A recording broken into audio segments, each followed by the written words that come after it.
Welcome to the Beware My Power Hour. I'm Spencer. I'm Keith. I'm Cody.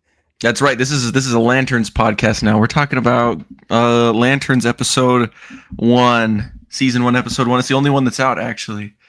Okay, I'm kidding. Oh, really? I thought the whole season was out or something. No, it's only the first episode. No, everyone's freaking out about a single episode. But it's a good episode. It's a great episode. I saw a lot of freak out about the announcement of the show, so that doesn't surprise me whatsoever. Yeah. So based on the clips I've seen, I actually have the full gist of the show so far. Then it seems there is I think it's the podcast of Oa is what you're thinking of. That's the Green Lantern podcast. Well, there's a new one now. It's the Beware My Power Hour. It's this show. No, I'm kidding. It's wearing a Green Lantern shirt. I am wearing a Green Lantern shirt. Green Spencer's the got no Green Lantern. The thing is like genuinely the first episode of that show is great. It is a good start to a series. Just saying. I am loving Hal and Kyle Chandler's interpretation of him. Aaron Pierre is doing great too. They made characters that are like at odds with each other that you can tell don't like each other, but somehow are able to make them both likable for you, the watcher. Anyway, maybe that's just me though. Let's go around the table and say everyone's favorite Green Lantern. Guy Gardner. Mm-hmm. Like Hal Jordan's up there. It bounces between him and Guy Gardner. But I'll leave with you. The Green Lantern. He's an Orange Lantern. Right back though. Orange Lanterns are better. Larfleeze forever. Debate. Cody, you can say Nort. All right, you'd love Nort. All right. You know what's weird? I was reading my daughter one of those like superhero pets books, comics, and Jessica Cruz is in it, and her pet is a squirrel named Chip, but it's not Chip the Green Lantern squirrel. It's a different squirrel with electric powers and an I in the name. Is that from that movie? That like movie with Dwayne Johnson? I think so. Yeah. Dwayne The Rock Johnson as Crypto. Mm-hmm. And that also like just randomly brought in Black Adam at the end and his dog. I didn't see the movie, but I haven't seen it either. I've just seen clips from it because people were laughing about it because of how much he was trying to push Black Adam, trying to make Black Adam a thing. So who was cast as Larfleeze though, guys? No one yet. No one, not that we know of. I mean, I'm hoping that Larfleeze shows up in the DCU at some point. But Cody, it's okay. You can choose like Nort. You'd love Nort. I actually don't know any of the other Green Lanterns other than actually Kyle Rayner is actually the only real valid choice. He's pretty boring. You not like him because you don't value art and you hate artists? Is that... Yeah. If we have an AI Green Lantern, that'd be perfect. Yeah, there we go. That's exactly what we needed. No, like Kyle Rayner, he just, I don't know, like he just doesn't. When you read that original like run of him, maybe Ron Mars had like a personality in mind as he was writing him, but definitely the other writers just took over. Like he just was like, he doesn't really have a personality, if I'm being honest. Like people pretend like being an artist has a personality. The Super Lantern, right? He becomes like the greatest. He does become a white. Yeah, he becomes like a White Lantern. That's the thing is like he becomes like Space Jesus. Ion for a while, yeah. He was Ion for a little bit, yeah. But like he just, that's kind of the thing, especially after like Johns took over and like all the lanterns came back and everything's back. He just kind of becomes like the perfect lantern. Like he just, I don't know. He's just like perfect and boring. He's the torchbearer all the time. He's the torchbearer. Yeah. Let's give the Turtle fans at least something to listen to. If the Turtles were lanterns, what lanterns would they be? As in, like, if they like belong to a different core. Why hasn't there been a Green Lantern Turtles crossover? What the hell? Because Batman makes more money. But I think all the colors kind of line up except for Mikey, right? Yeah, like Mikey would be, Mikey's orange, right? And so that would make him like Avarice if we were to go off his headband color. Is orange greed? Yeah. What? Yeah. And like you could, with like how much he loves Pete, so like you could frame it in that light. But I do think that Keith is right. Like blue Blue is the one. Either blue or like Star Sapphire, like the purple, the violet, pink, whatever. Like No, love. I mean, do the orange lantern specify what your greed is for, or you're just greedy for It's it? everything. Yeah, I mean, Larfleeze is just greedy for everything. Like literally, the Orange Lantern core is like a bunch of constructs of people's identities he's stolen. Like he steals themselves and recreates them as a construct that serves him. Like Mikey, he's just greedy to have fun and live life. I think even when they like deputized Lex Luthor, he was still trying to take his ring too. Like he just wants everything. Yeah. Yeah. So that's kind of the deal there. It's kind of the deal there. Yeah, greedy for pizza makes sense, right? Mm-hmm. You could spin it into fun. You don't have to do like 100% accurate, but yeah. I think Leo would actually be a Green Lantern instead of a Blue Lantern. I think Green is more Leo.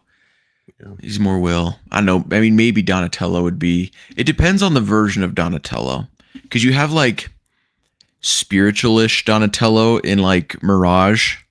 And so you could have him be Blue Lantern. I guess Leo, like if you got to divide them all up and they all have to have a different core, you probably would put Leo with blue and Donnie with green, typically. But like, because like, even then, I don't even know if Mirage Donatello would really be all that blue, considering the fact that he's like Cask of Amontillatoing Baxter Stockman in the sewers during Volume 4. Yeah. Which Green Lantern would strap a robot to a wall and torture it for years? But yeah, Raphael would totally be a Red Lantern for sure. Yeah. Angry, it's just kind of a given. I can see Leo being green. What's purple? That's like compassion, right? That's indigo, yeah. But the thing with like the compassion indigo thing is that they're like psychopaths. Yeah, that's what I was gonna say. Like it's a parasitic ring, so it's trying to turn them into good people with empathy. Yeah. And so, like, you kind of have to be a psychopath to get it. There are times when I'm like the AC in my car is broken right now. And I was like, if I spent the energy that I spent with these kind of discussions on like any sort of mechanical repair or skill of any sort, I'd be much better off in life, maybe. But you could perhaps you could really be something, Keith. But I know instead you're not. Instead, I'm talking to my good friends. But Spencer, have you really not gotten any of the Godzilla toys from McDonald's? Are you not a true fan? Do you for Hello Kitty, I just don't really care for Hello Kitty. Wouldn't that be something fun and cute for your daughter to have? You got me there. It would also be cute. I don't know. It's almost like I'm spoiling the news in advance, but that pepperoni plushie. But that's like $50, and then I'd be giving it to a toddler. That in the news, because that's a ripoff. I can't support that kind of. I'm sure that Plushophiles are going to love that thing. Which, by the way, I do not Google that. Jesus. Keith is going to get the One Piece McDonald's SpongeBob crossover because he's a huge fan. Wait, there's a One Piece SpongeBob crossover? Yeah. I don't know when that one's out, but I think it'll probably be after the Hello Kitty one, so it'll probably be. Like it's out now in Canada. Has McDonald's just learned that their like crossover stuff is really popular or something? Does it pop off? I mean, kind of that, yeah. I mean, you kind of got to have like a fun gimmick to things. Yeah, it's probably from like the side of like creating the toys less work because like it's a cheap, shitty McDonald's toy. It doesn't have to be like articulated or packaged or anything. So it probably makes sense from that perspective. And it makes it kind of unique. I mean, what do you think is next? Like Looney Tunes and I don't know, Star Trek or something. I don't know. Looney Tunes and Star Wars. Yeah, I don't know. Looney Tunes and one of the cool ones was the Frosties, the Wendy's Frosties. Yeah. Yeah. Where it's like that for Halloween they do like Frosty characters. Oh, I used to have chicken nuggets that were like that. Those are really cool. McDonald's did do a new wave of chicken McNuggets. This guy's just. What's he? Purple goo? It looks like it. Yeah. What other ones were I like that these are still in a Wendy's bag. It would appear. Because it's a cool bag. Look, that one's a thing. The first, that's the collectible bag. the first wave for those of you not watching, it was a brown paper bag that said "kids meal" on it. I don't know what kind of collectible. Hey, it has. Hey, fuck you! It's cool, nifty artwork. I actually like stuff like this because it's, how to describe it? Like it's kind of like they do like special artwork, and it becomes like kind of like a time capsule of like that. It's kind of time, kitschy, you know? Yeah, I like it. I think it's fun. Like it's just. Like, have you ever seen... I see it now. When you held it up initially, you had the part that just said "kids meal" facing us. Yeah. But like the first wave was like a mummy and the wolf man. Nice. So hopefully they do a wave 3 this year. That would be pretty sick. I like that you had this within arm's reach already. That's pretty cool. Yeah. In case listeners, did not realize, this is actually a Ninja Turtles podcast. This is the Ninja Turtle Power Hour. That was a joke. This is one of my favorite. It's a witch, but she has frosty hair. I wonder, do you remember a couple years ago when they had someone found like a finger in their Frosty? Do you think they'll ever do a toy of that? Or no, it was in their chili? I forget. In their chili? Did they confirm that? Because a lot of people try to fake that shit, and then they get... I think it came out that it was fake, but they were giving out like free Frosties to loyal customers who weren't afraid to eat finger chili. Okay. Yeah. What a time to be alive. Getting some deep doo-doo. Yeah. What are we doing tonight, guys? Tonight, we are going to talk about 3 episodes of the 2012 Ninja Turtles series. That is going to be episodes 7, 8, and 9. Yes, so Monkey Brains, Never Say Xever, and the Gauntlet. And regrettably, Mike could not make it on tonight, so pour one out for Mike. May he rest in peace for tonight. He's not dead, just sleep really well. That's what just sleeping really. He's no longer with us. Technically, we don't know if he's dead or not at this moment. He could be. Schrodinger's Mike. Yeah, yeah. So in Mike's honor, I'm just gonna be opening up this Alopex figure that I've had for a while. Right next to the microphone. Perfect. Right next to the microphone. Right next to the mic. It's an old Best Action figure. These were discontinued for a minute ago. But I've always wanted an Alopex. It's cool to have one. This is, by the way, ADHD in action, folks, because maybe I am. I could be. Definitely, I'm not diagnosed with anything, but there's definitely something, whatever it is. I also like how you're wearing a headset, but the microphone on the headset isn't in front of your face, so it's like. Well, you see, the headset's busted, but also I've got the mic down here. See, I use the mic. It's just an antenna. I'm cheap.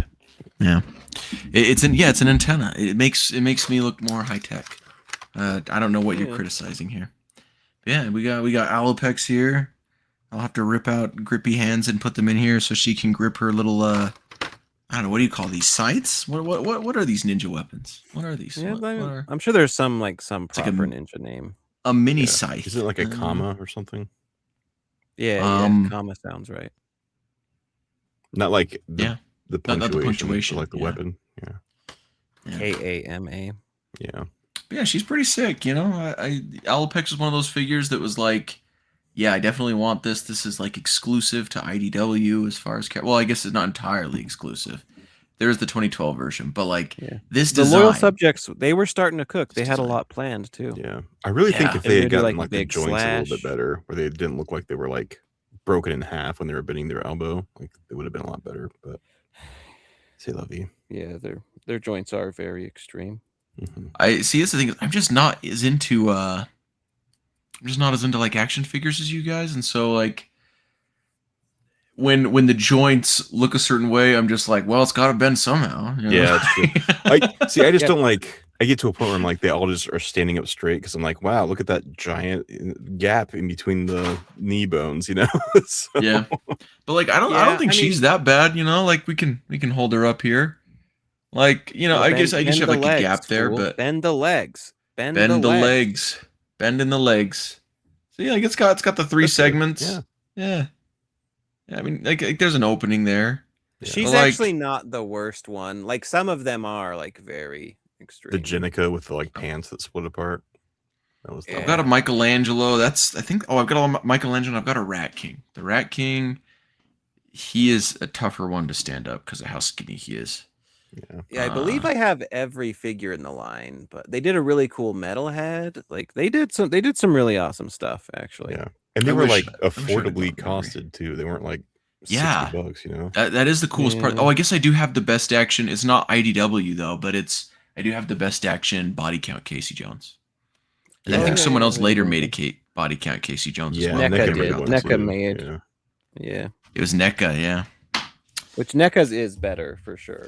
Oh, 1,000%. I mean, yes, but like it also costs more, so there's that. Anyway, like I said, we were talking about the the 2012 series, those 3 episodes. Yeah, so without further ado, let me tell you a story. Perhaps I can best explain. The story of my young friends and I is really the story of a man named Hamato Yoshi. All right, so this is episode 7, Monkey Brains, written by Russ Carney and Ron Corsillo. These two would go on to write a lot of stuff for guys, like half the episodes. It's crazy.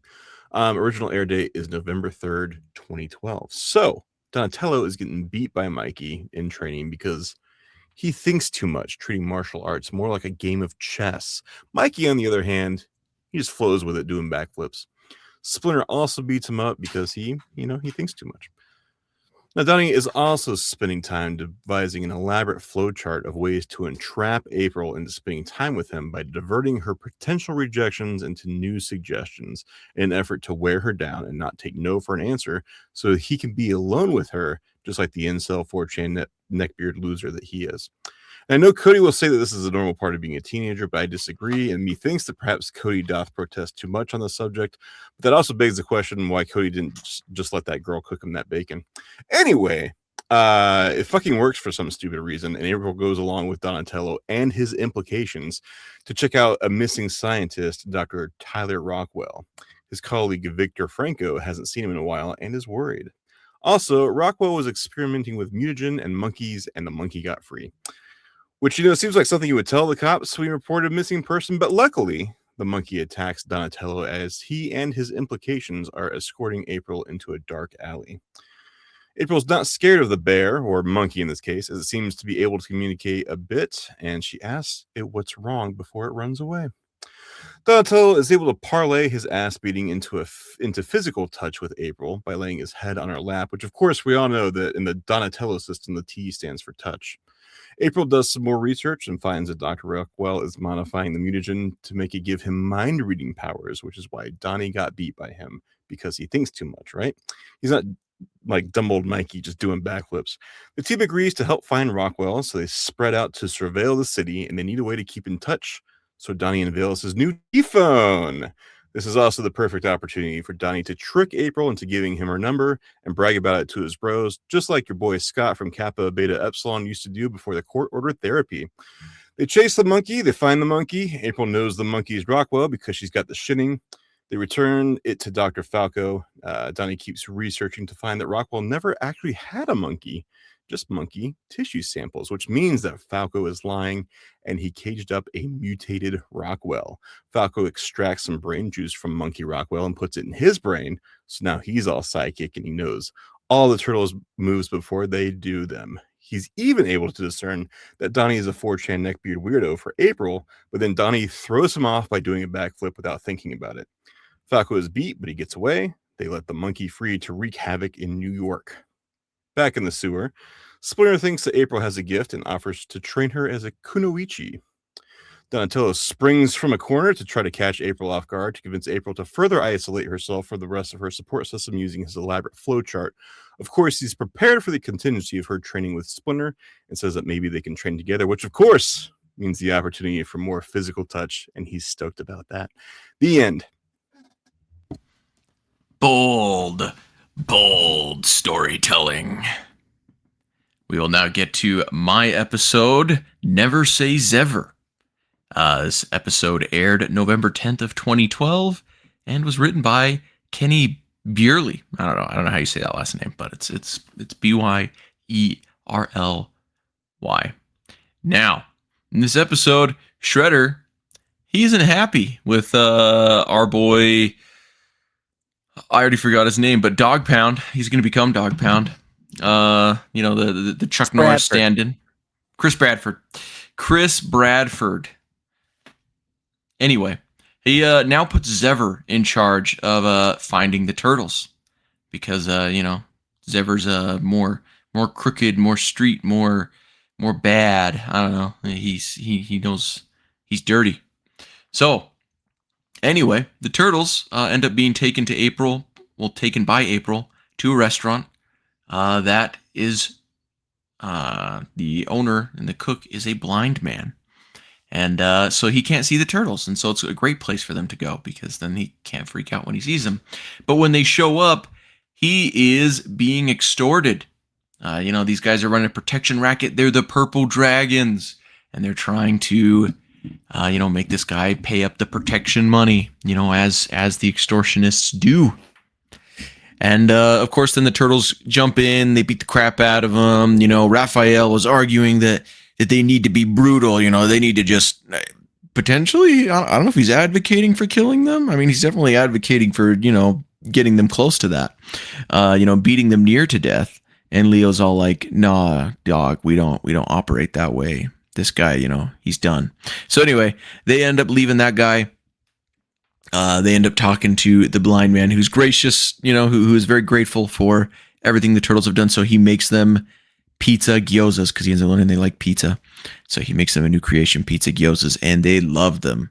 And April eats her ramen or something. So back at the lair, the turtles kind of fill in Splinter, and Splinter basically sides with Leo on this. And Raphael, of course, is like, that's stupid. We should just punish him super hard. And, Splinter's like, no, compassion's good. Compassion will come back to help you one day. And so, foreshadowing, we move along. They are now trying to figure out where the Purple Dragons are located so they can really just go beat the crap out of them to make sure they've really learned their lesson and never bother the poor, sweet blind man who makes them pizza gyozas ever again. Eventually they figure out the warehouse where they are. They show up to stop them. This thing happens, where Mikey wants to get a tattoo of his face on his face. That's what this slide is. But that is not what's happening right now.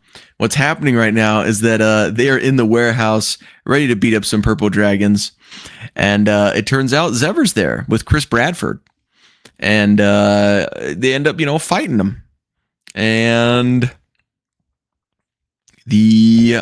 so little thing just so you know, folks, Mike was supposed to summarize this episode and wasn't able to come on, so now I am off the dome.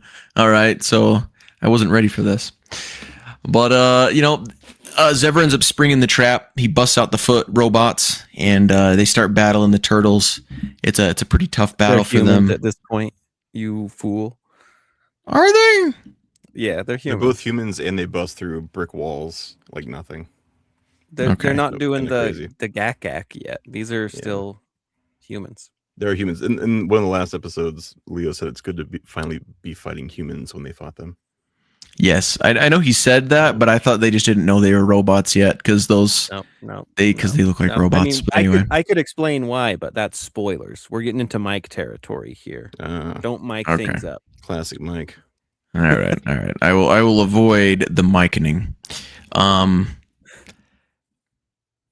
So anyway, the turtles end up going back to the pizza gyoza place, and they have now received a ransom note. Xever is going just ultimately below the belt, just absolutely awful, terrible. He has kidnapped him, and he's holding him hostage until the turtles come and basically turn themselves in or face off against them. And I don't know what's going on in this slide. Michelangelo wants pizza, but they are going to go to, basically they're just like, all right, we're also going to go below the belt. So they go and they kidnap Chris Bradford, and they're going to exchange Chris Bradford for the pizza gyoza man. And they threaten that they're going to kill Chris Bradford, but Xever calls their bluff ultimately. And so the turtles have to fight them all again. And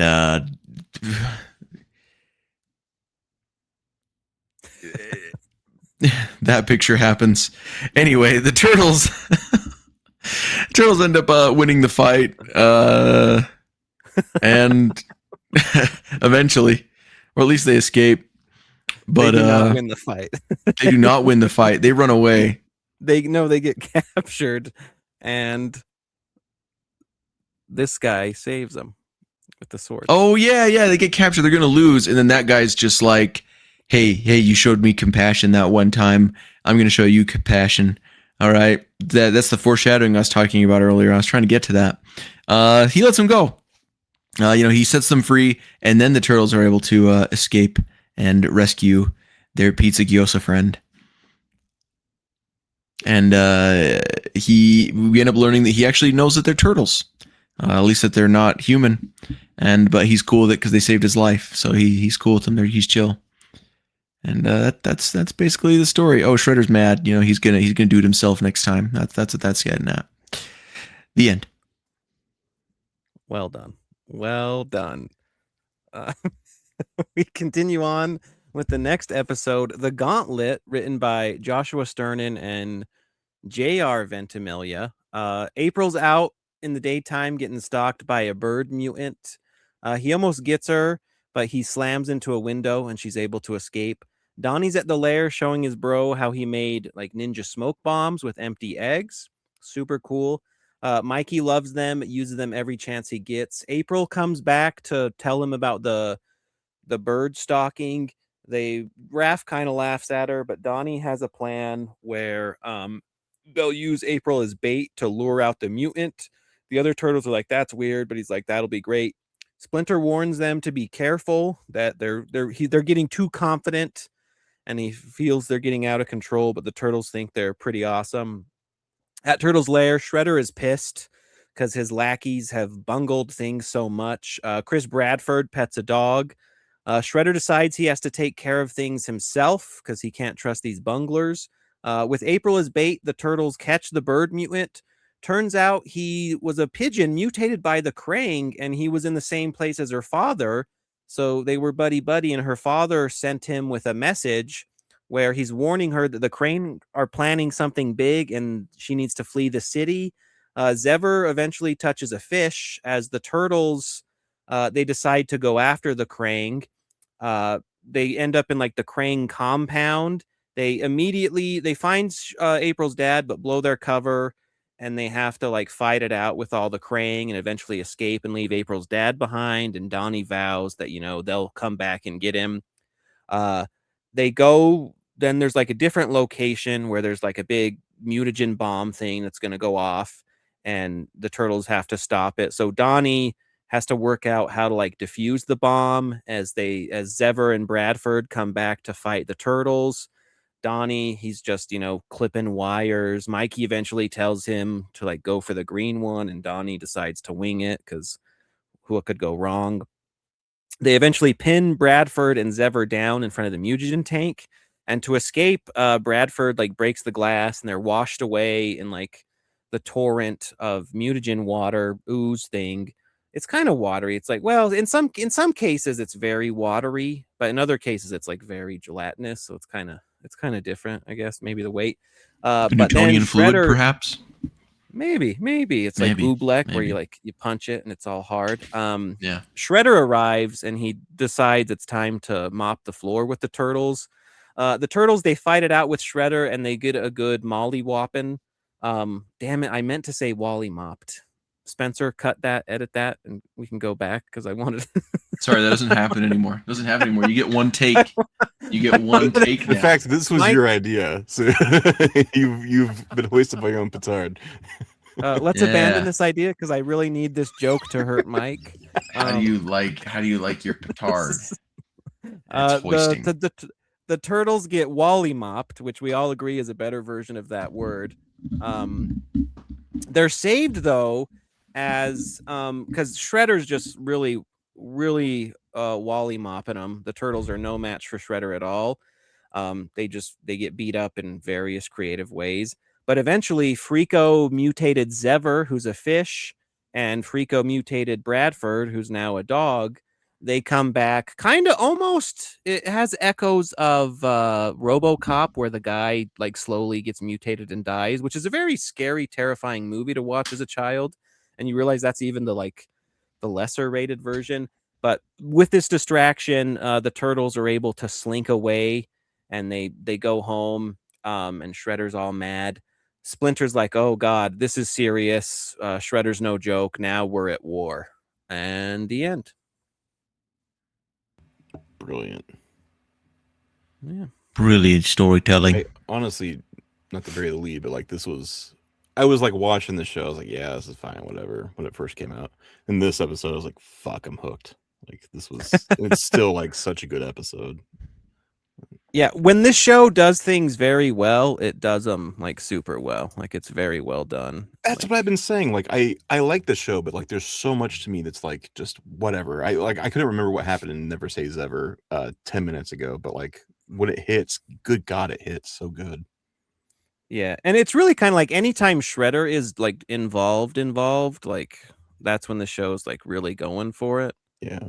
And then other times. So I do wonder like how much, like it'd be fun to talk to the folks and get the behind the scenes, like what they really wanted to do and what is like, here's the like the license stuff and here's the like executives where you got to do this. I mean, obviously you can very tell like the villain of the week is like, we gotta pump out those toys, guys. Yeah. Which honestly, as a toy collector, I think that's super fun, you know. But as the show, it does kind of derail the show at times. Yeah. And kind of various other ways. But yeah, it's interesting because when the turtles are just getting their wallies mopped, it's a good old time. Well, speaking of time, let's go to the second time around. Man, I was not ready for that. Hey, You're the one nice who jump. said it. Why would you? Why did you cue it up and not do it? Well, because you queued it up, and I was like, "This is the perfect moment." And also, I'm used to just adding that in post. We're working on this whole like doing it live thing, folks. I apologize. I'm sorry for making your life easier and giving you more time with your children. I know.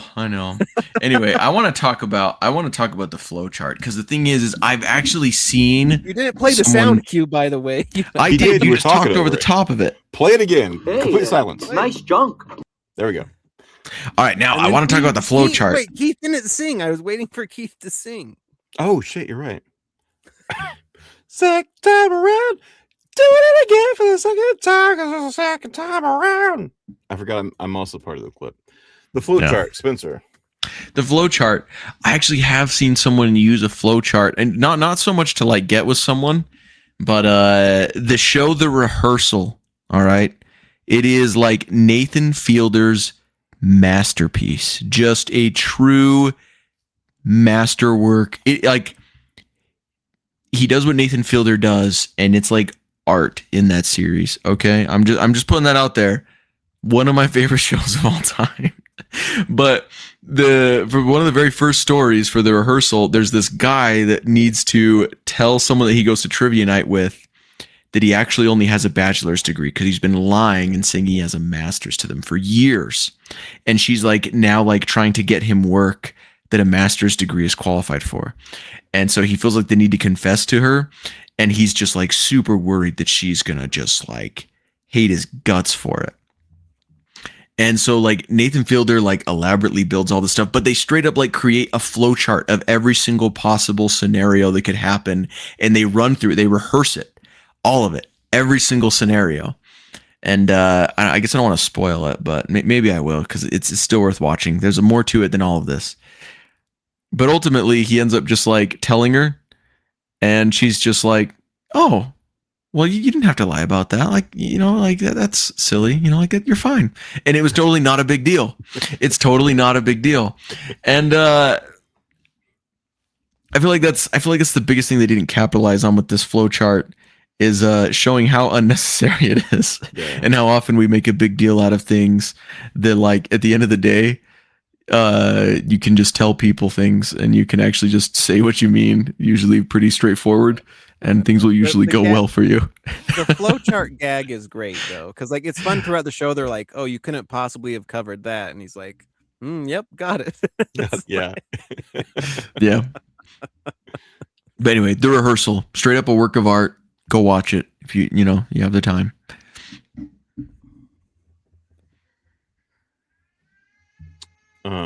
We get the first appearance of T-Phones in this episode, including the song, which is obviously the 87 theme song, which is kind of cool. Wait, there we go. There's the T-phone. I was also trying to figure out Tyler Rockwell. Like Sam Rockwell is in the very first movie, but I don't know if it's like a reference to that or just happenstance, and I don't know where Tyler would come from in that case. So I could be just putting two things together that don't go together. I feel like it's also like some kind of scientisty name. I think it's more a reference to something else than it is to Sam Rockwell, but who knows? Yeah. I also think that the idea of a mutant gaining psychic abilities and having psychic abilities originates from the TMNT and Other Strangeness role-playing game. Because like I don't think that like anyone was ever mutated to get psychic powers in anywhere like in the original comics or even in the 87 series. And that's and definitely not in 2003. So like becoming a mutant, like the only place that it's in is TMNT and Other Strangeness. I'm pretty sure that's also what influenced the Mad Max episodes at the end of this. Yeah. Is the TMNT and Other Strangeness role-playing game that eventually became After the Bomb, which was a Mad Max sort of series with mutants. Well, game, I should say. But I think that this whole idea of like mutation causing psychic powers originates from there, and that's kind of where they pulled it for this. That's cool. Wrong. It's actually a reference to One Piece. There's a One Piece power that you can predict what's going to happen. There's also a Naruto power where you can do the Byakuga. Naruto's for losers. Nobody reads it. There's also like the Force lets you do that. Like there's a lot of things that let you do that. There's yeah. Raven from Teen Titans. Destiny from X-Men. Yeah.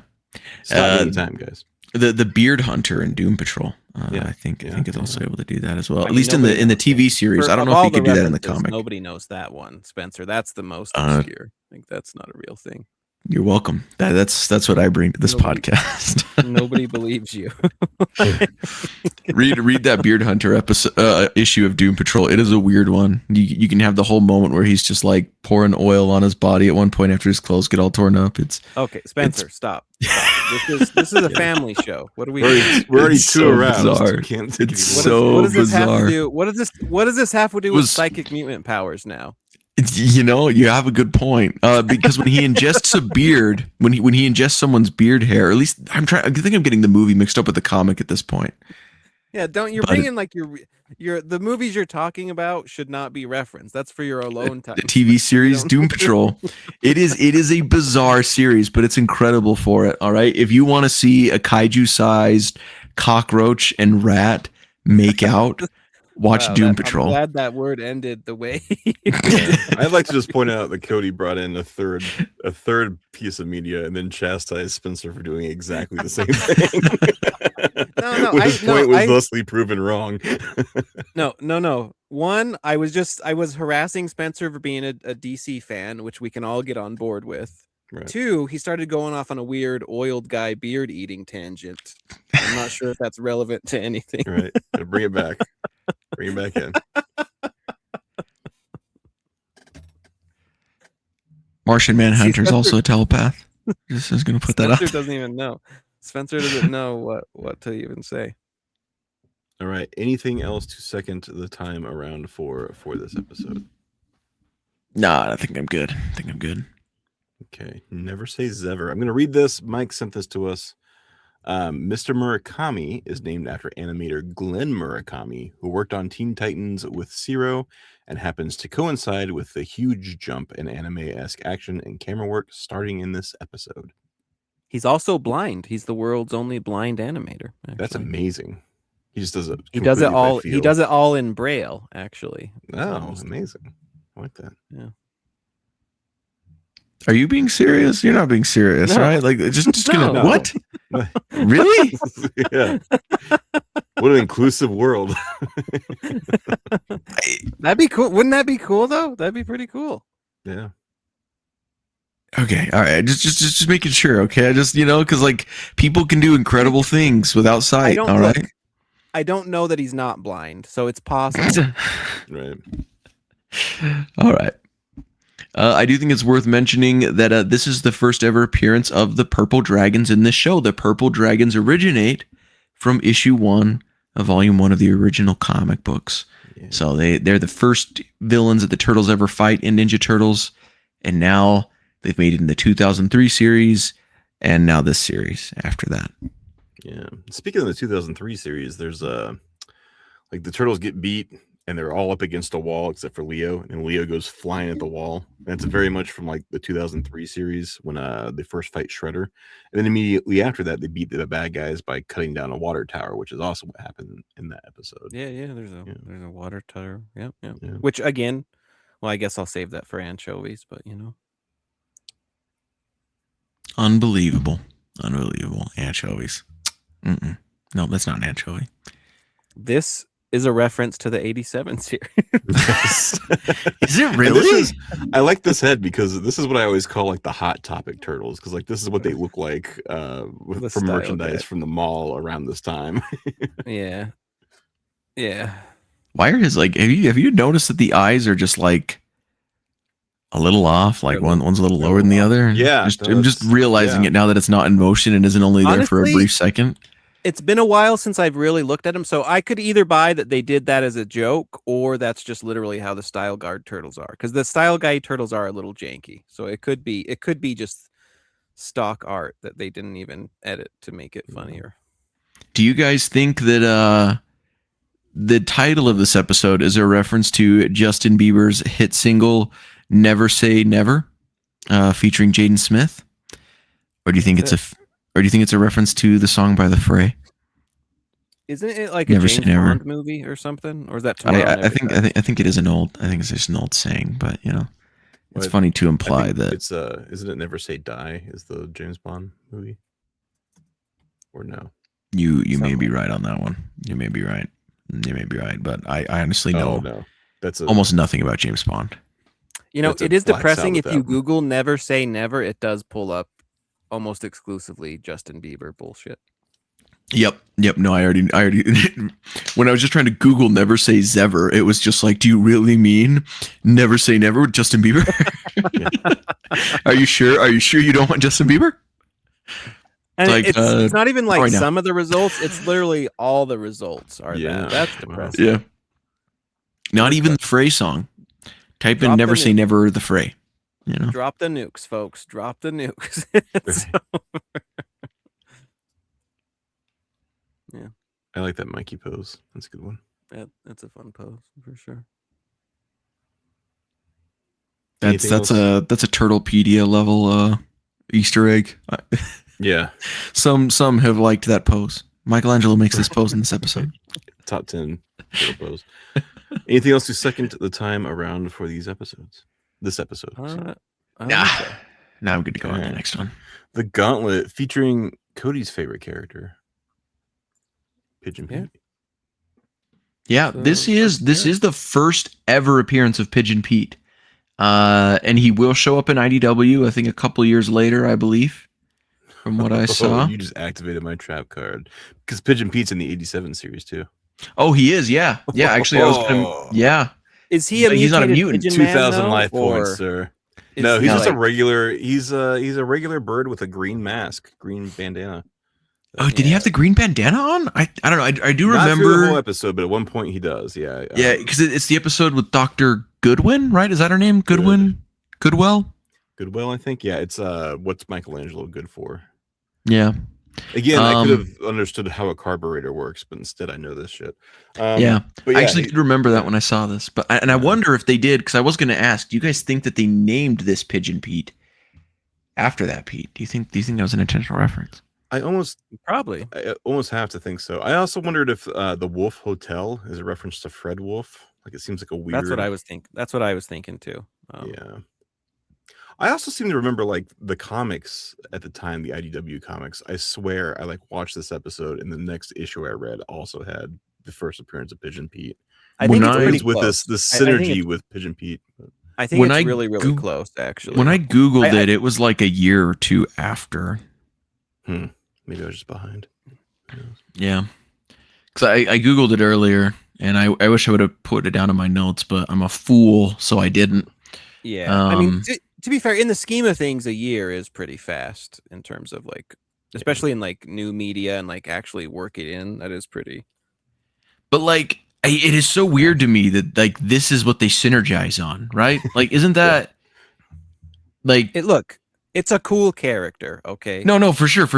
Like I like Pigeon Pete, well enough, but like, there is like no crossover between 2012 and IDW except for like Alopex, right? Like Alopex makes it in a single episode of this series, a version of her does, and then like, and now years later, like 10 years later or more, we now have like Shinigami showing up.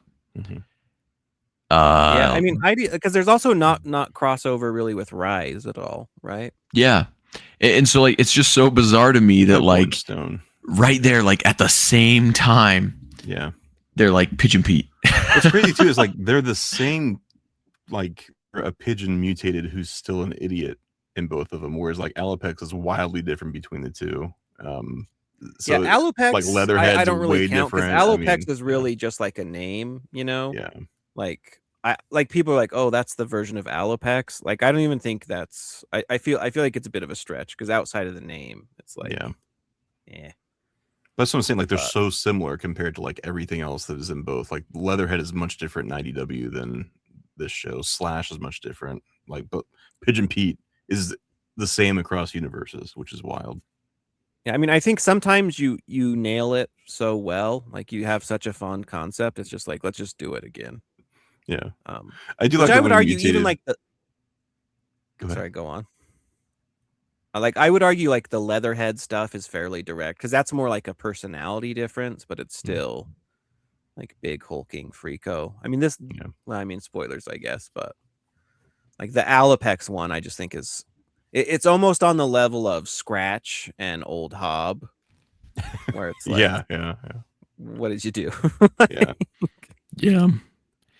So Pigeon Pete's first appearance in IDW is in issue 35 of the mainline book, and that was June 18th of 2014. Okay. So that was way off.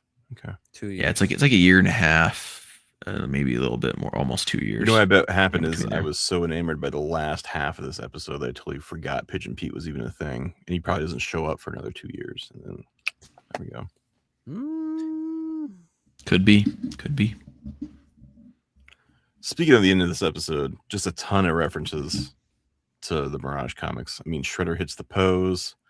Leo gets like the jumping slice. Then there's like a scene of them like scanning by their bodies as they're all beat up, and it's very much from the first issue.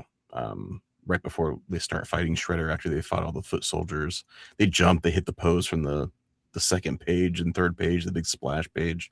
It's really cool. Indeed. Do you guys think in a disambiguation page that the Pigeon Pete from the 87 series should be included on Turtlepedia and have his own article and be considered another variation of this Pigeon Pete? And be considered the original? Yeah. I mean, if it's disambiguous, it doesn't matter. It's just by the name, right?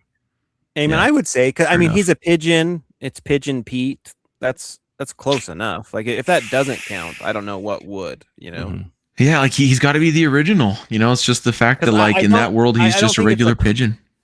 I don't think it's a coincidence that they picked that name. I don't think so either. So like it's totally. I mean, I haven't kept up with Saturday Morning Adventures, but I wouldn't surprise if in some point of it they mutated Pigeon Pete into Pigeon Pete. I hope they did. If they didn't. I hope they did. If they didn't, they should have.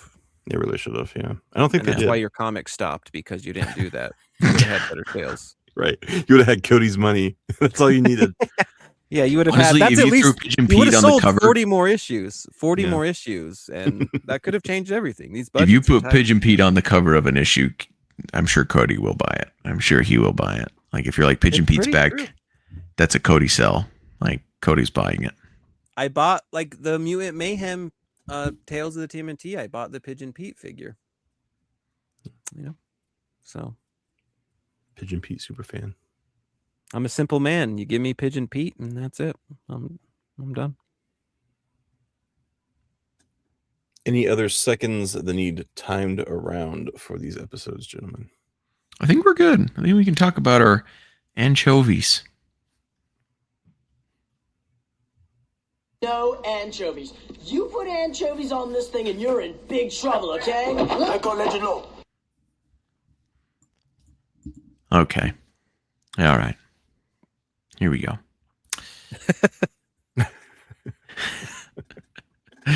I think that mind reading can only get you so far in a fight.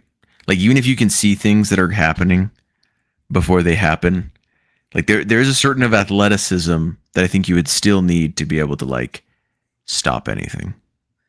I was thinking that too, because I was thinking like even if I know someone's gonna punch me, that doesn't mean anything. Because a lot of times you can see someone's gonna punch you, and it's like, yep, getting punched.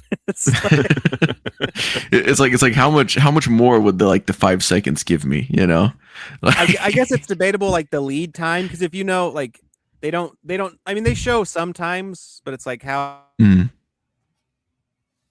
advanced does he know? So it's like, if I know you're gonna kick me, I guess I can be ready to dodge it. And yeah, it's a very, because I was, as I was watching that, I was thinking like, I bet if I had this power, I would still get punched in the face. Right. Duck out of the I'd be way. like, I I'd knew it was rather gonna just eat it. happen, though. Yeah. I want to see like a whole bit where there's someone that like gains telepathy and they like, you know, hear some guy's thoughts saying like he's gonna punch him and he's just like, here we go, I'm gonna block his punch and I'm just gonna absolutely, you know, show this guy. And then the guy comes up to him and just punches him through the face. right also, through the guard. Yeah. Yeah. Granted, like I don't fight a lot, but do you truly visualize what you're gonna do before you do it? Is that like, You know, I've never fought anybody my whole life, believe it or not. I know that I seem like the kind of guy that would totally just, you know, be beating up children for their lunch money, but that's actually not me. You're also not yeah. like trained martial artists. I know this happens in like martial arts tournaments where like they'll call the whistle to stop and guys will just keep going just because they're so trained to do like the next couple moves. So, Yeah. there's Because like, yeah, I that, guess like but- if you know, like if you're a true fighter, you know, like, okay, if they do this, I'm gonna do this. So you're thinking it through in your head. Mhm. But I also feel like in the heat of the moment, you're just kind of reacting like instantly and doing stuff. So it's like, again, What I want how- to see is like someone like me get it and still mess up everything. So I'm like, I can see that the Cheerios are gonna fall off the table 3 seconds early, and I still can't catch it in time. You know, what a curse!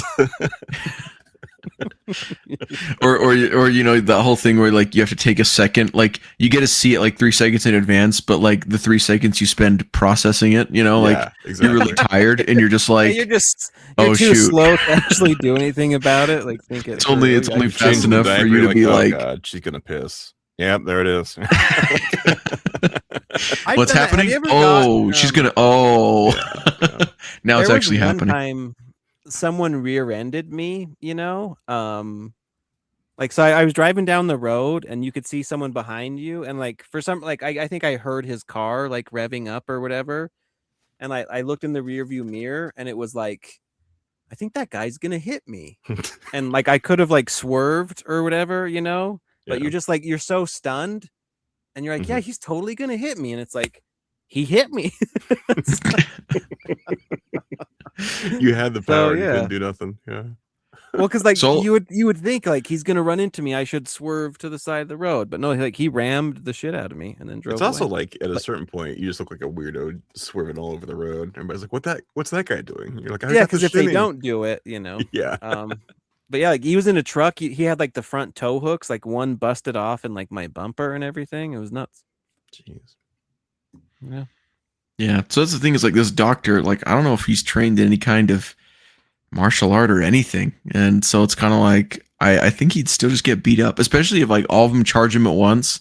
I feel like that's definitely the way to beat like a guy that can see your move before you do it. Is you just surround him and all punch him at the same time.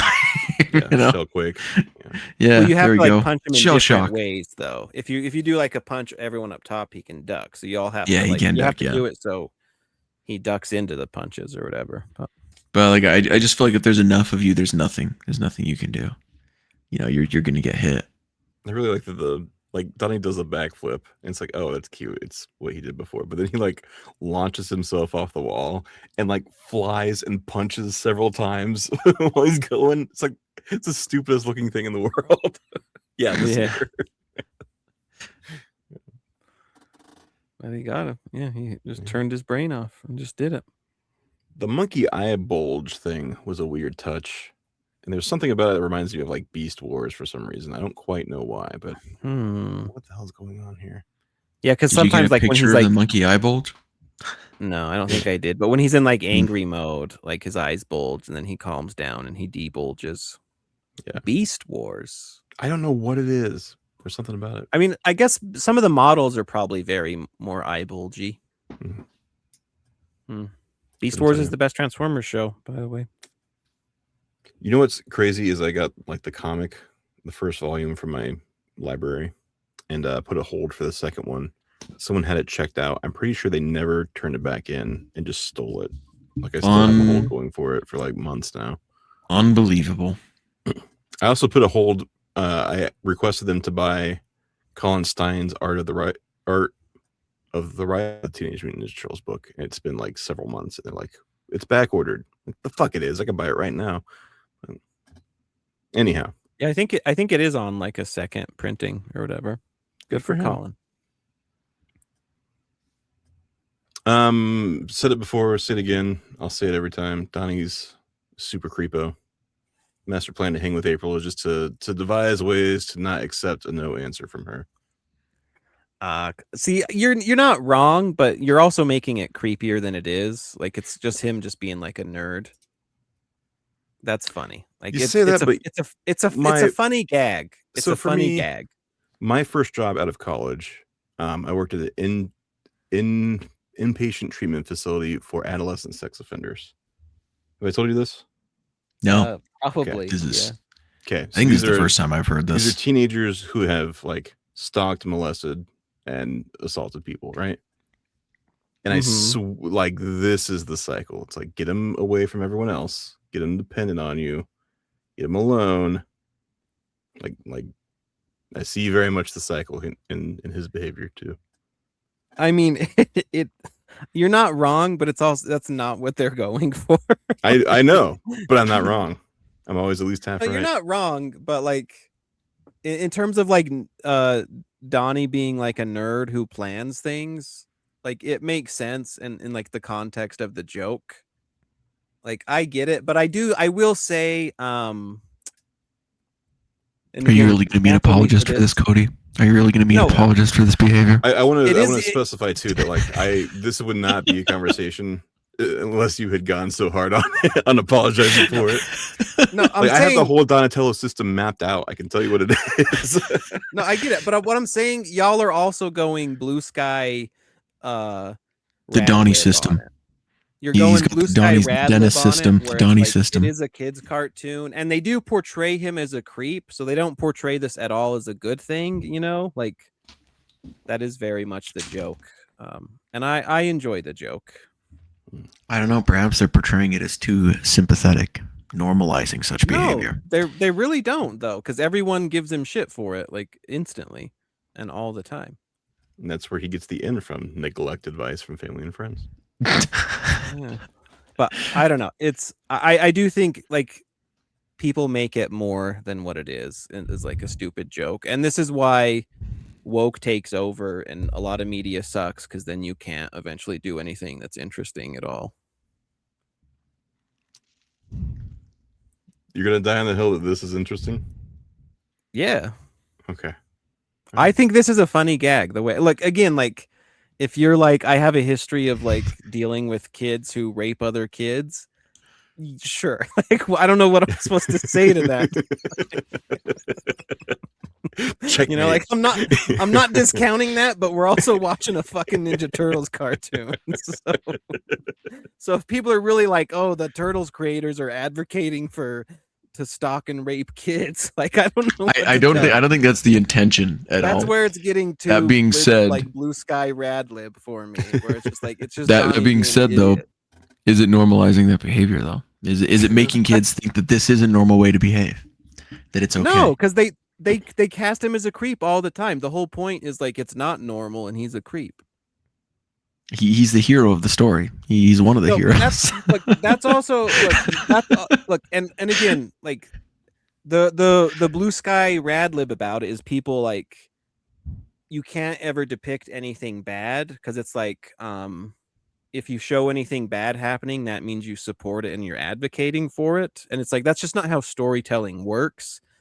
But so the reaction to that is like they sanitize all stories, so you can't tell any kind of story, right? And this is again a stupid example, but people take it so far where it's like you can't show a bad thing happening because then you're promoting bad things, and it's like I mean, like save it for the point HBO. Of the story though. is that it's a bad thing. All that incest in Game of Thrones, yeah. No, again though, like Cersei and Jaime objectively horrible monsters, and they're portraying that, like yeah. Well, like, it just gets to a point that's how where it was like, in his brain. That's how things were. Well, yeah, there's that, but like in the show, like neither of them meet a good end whatsoever, and like all her children get like killed and poisoned and whatever. Well, that's what I'm saying. Like adults can do that nuance. Like adults can do that, but like at the same time, this is a kids show, right? So like, look, I think I'll say this again. If you think this is teaching kids to be like sex freaks, you should touch some grass. I mean, I don't think it's necessarily, I'm just saying, I'm just saying. I'm just saying. You can't prove that it didn't, though. Yeah. But that's the same thing. Like you can't show turtles with weapons, or it's going to teach my kid to stab another kid. That's why Secret of the Ooze 2 sucked. If that kid's the Shredder. Yeah. Because you can't you can't show turtles with weapons because then it'll make all kids violent killers, like. Yeah, and that is a fair argument. In a lot of ways, superhero stories for kids technically do advocate for violence being the solution. In a lot of ways, but I mean, but you can portray it in a way where it's like it's the final solution. See, the difference is you like violence. That's why you don't have a problem with different like kind of final solution. When you're having a conflict with an individual. Right. That was just yes. That is a word for another thing. Slip, a German slip. Yeah. Could use a better wording for that.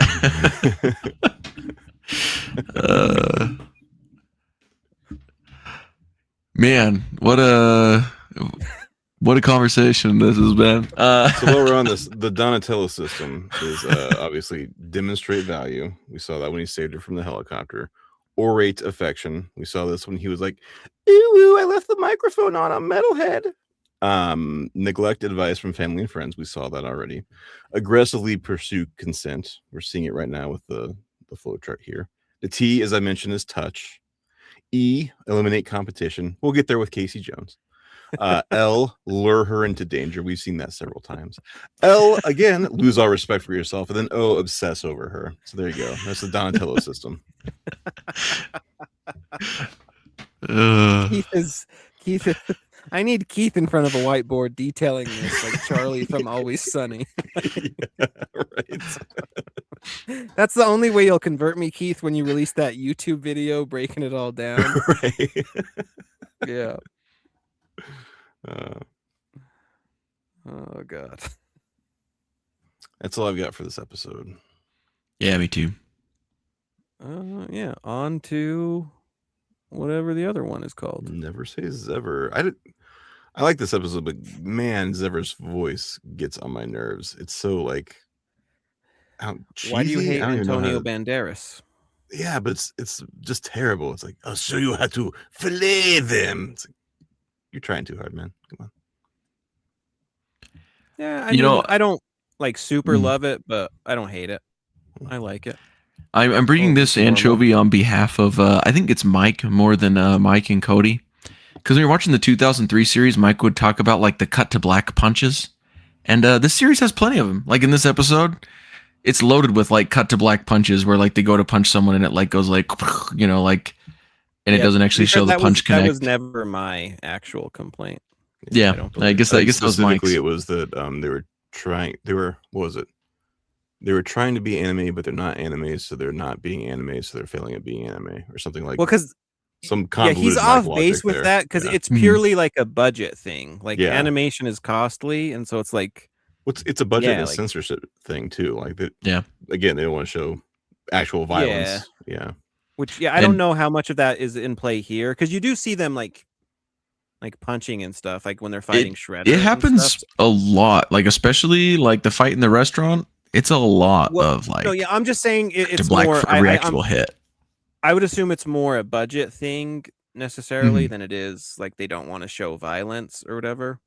Because they're also like, you see the turtles like here he gets, and I don't know if they literally show the punch connecting or whatever, but you see the turtles get like bruised up and whatnot. So it's like, I just can't imagine someone's like, it's too violent to show the punches, but yeah, you can clearly show the turtles got like violently beat up. It never says ever it doesn't show the bruises, but it does show them in the Gauntlet. Yeah, like, and they kind of use it to emphasize like Shredder's really defeating them, but that's where I assume this is like a budget thing, and like if they could get away with not animating something, and like to be fair, like stylistically, like you can show this and he got punched, and you don't have to animate the extra whatever processing to see like they actually connect, so like it makes sense. And like it made sense to me back in 2003, because it's like, yeah, like if you can convey what happened without literally showing it, and you can stylize it, it's like you would have to cut whatever corner you can. Like, and the whole like being anime without being anime, it's like that's this show too. But, well, and it's like, well, I mean, this one does like anime expressions or whatever. So I would argue the show goes full anime, but it's like back in 2003, again, unless you have the budget to animate stuff like crazy, like you would go as far as you can go. So like, that's a weird. It's too bad Mike's not on here to defend himself. In theory, Mike should to retcon what he was saying about cut to black punches. Correctly, to remember it more differently. Yeah. So I think if we could speak for Mike, I think Mike was probably talking that people talk up about the animation for 2003 a lot. But if you're like a true anime pervert, it doesn't tickle your fancy like it should. Yeah, you're just like, where's the punches connecting? Where is the jiggle physics? Like this. Yeah, where's the impact frames? Like the background is just a bunch of swooshy lines and stuff. Like that's a very anime thing that 2003 also did. Yeah. Yeah, which again, it's like a budget thing, because it's the same reason like Dragon Ball Z would show you the same fight moves. This show just adds stuff like the stars. I don't know if like the little like 2D stars were like in 2003, but not cartoon. Maybe not stars, but they probably had some kind of effectish kind of thing. Yeah, like a clank or something. Yeah. Yeah. Yeah,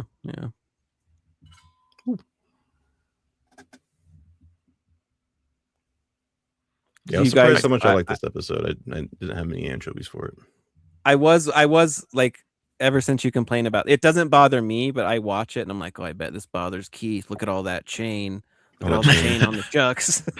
When it like he's using too much chain. Where does it go, Mikey? Where does the chain go? He throws it. It's not the sickle or the end. It's the entire handle. Yeah, it drives me nuts. Because like I think it's really cool. I just kind of wish he just had like that weapon separate from his nunchucks. Like on his back, he just has like 10 feet of chain he's lugging around. Bungee, zip tied together. That'd be pretty cool, actually. Just every time he walks, there's like 800 pounds of chain clanking around. Yeah, the loudest ninja in the world. Clank. Yeah.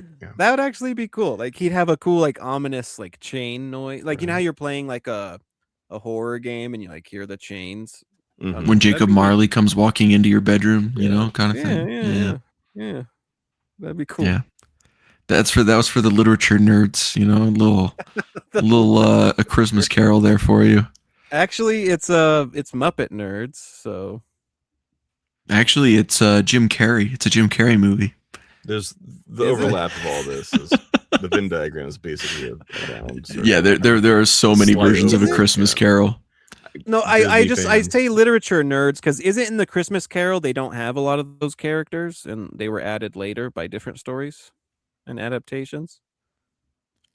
I'm pretty sure the ghost of Jacob Marley is always in the story. No, but I feel like they added more ghosts in different adaptations though. You know, I'm saying for you literature nerds, but I've only ever seen plays and movies. So you don't even know enough to like mock them. You don't even know. No, but I'm pretty sure the play I saw, because like when I've seen people quote the book, the play I saw was like word for word the same. So I'm pretty sure the play I saw was pretty close So to you're the pretty book. sure, but I assume you didn't actually look into it at all. You're just assuming that I it was. have not actually read. I will sit down this Christmas and I will read the original Christmas Carol by Charles Dickens, and then I will be able to come back and I'll be able to say, all right, guys, Jacob Marley existed. The three ghosts existed. That is the story. It reminds me. I once saw a play of the Three Musketeers, and it was pretty okay. It was a local community theater, and it was pretty okay. Mine was Hale Center Theater, was where I saw A Christmas Carol. So it's kind of a next level production. That's no community theater. That's next the level. Broadway of Utah. Well, I guess the Tuacahn is the Broadway of I mean, Utah, but that's it's the next level. That's a community theater with a budget, is all it is.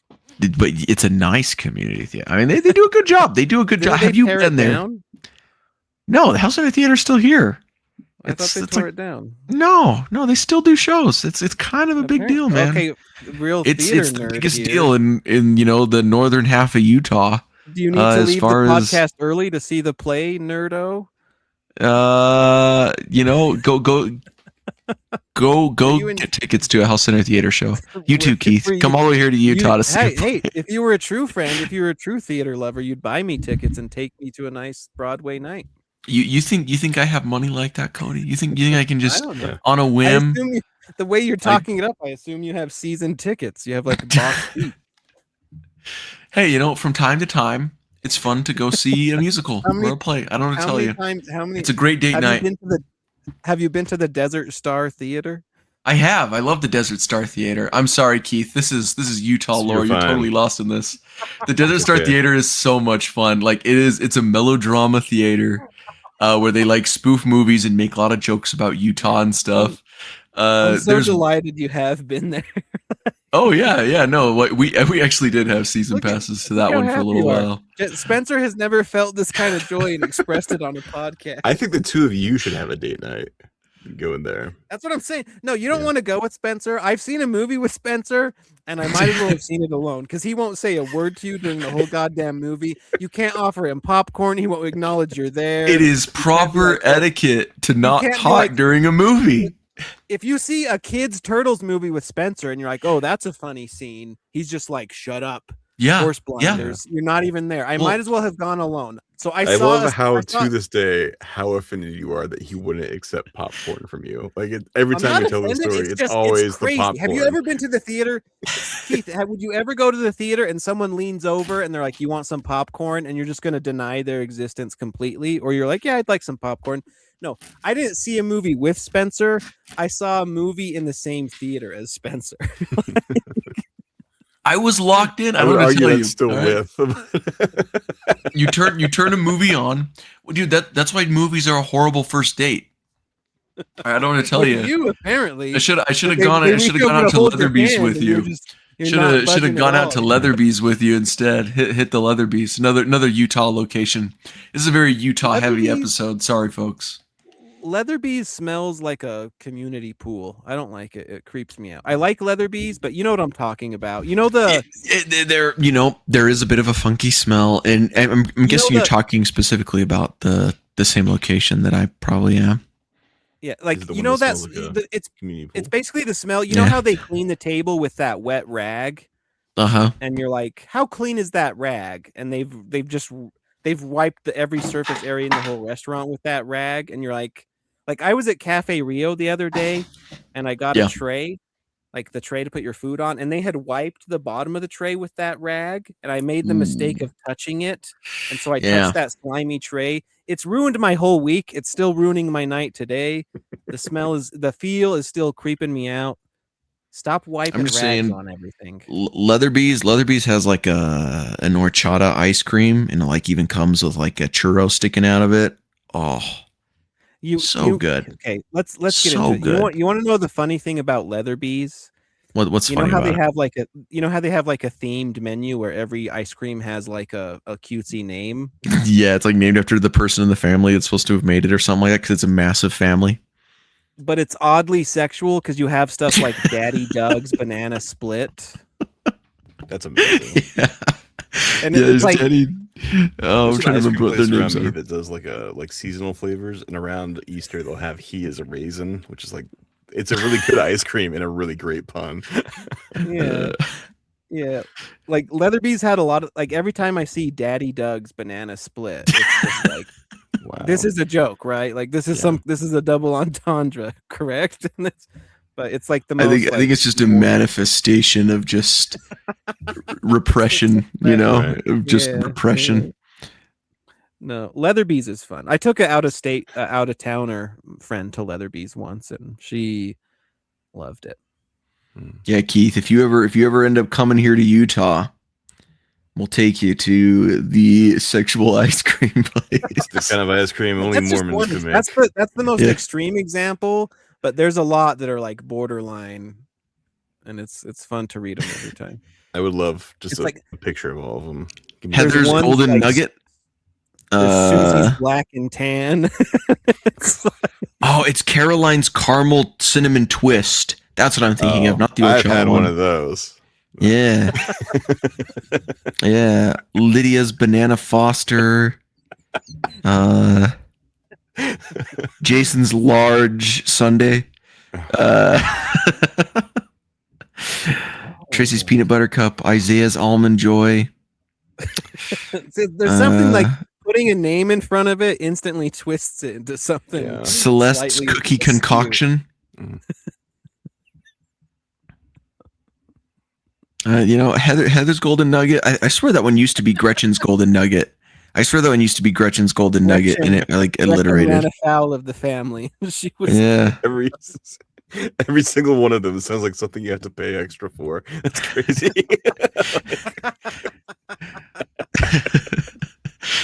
Alan's Black and Tan. Yeah, Alan's Black. That's awful. Christopher's Peach Cobbler creation. Yeah, I don't know why, man. Drop the nukes, man. There it is. Daddy Doug's Banana Special. Banana Special. That's even worse. Oh my god. Oh my god.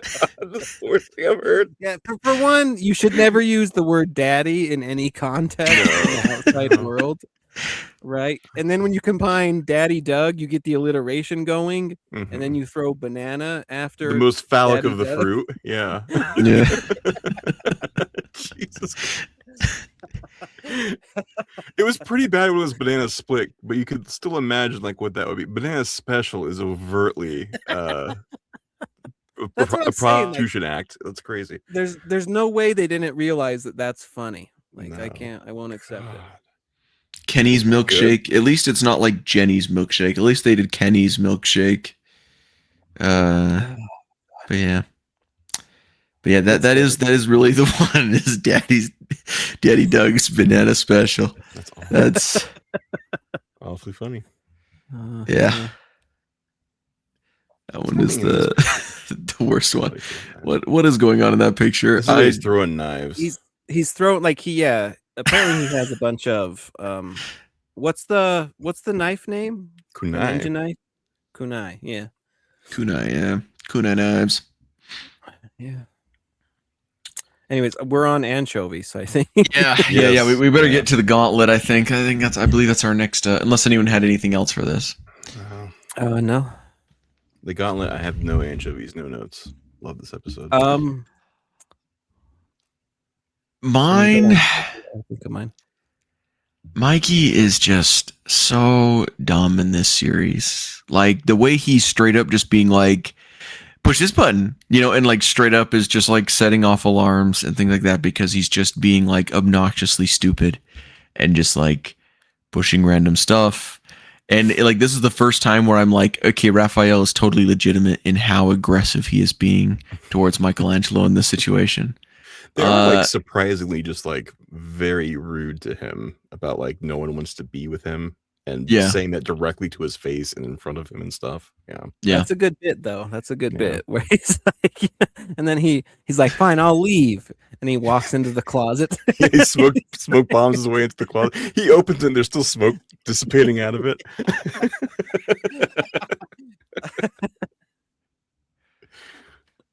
But yeah, like just how obnoxiously dumb he is. It just bothers me. And also, I'm not going to bring it up in every single episode. I'm gonna try not to do that for every single time we talk about the show. I just hate the way this show looks. Like there's just something about the way it looks that just takes away from everything, from the gravitas. I think it might just be like how much like children the turtles look, which I get it. They're teenagers and like, like you already hear, folks. His complaint about the Teenage Mutant Ninja Turtles is they look like teenagers. They look like children, like more so. Anyway, but the thing is like teenagers are children. Heath, tell them about your history with children. They are creepy stuff again. Here's so let me first start here. System for you. I was a teen. When this show came out. I was a teen, and I was just like, when you feel like you're an adult but you're a teenager. And you watch the show, you're just like, this is they're children, right? So what you're really the older saying I get, you watched this as a teenager and you felt very insecure about it.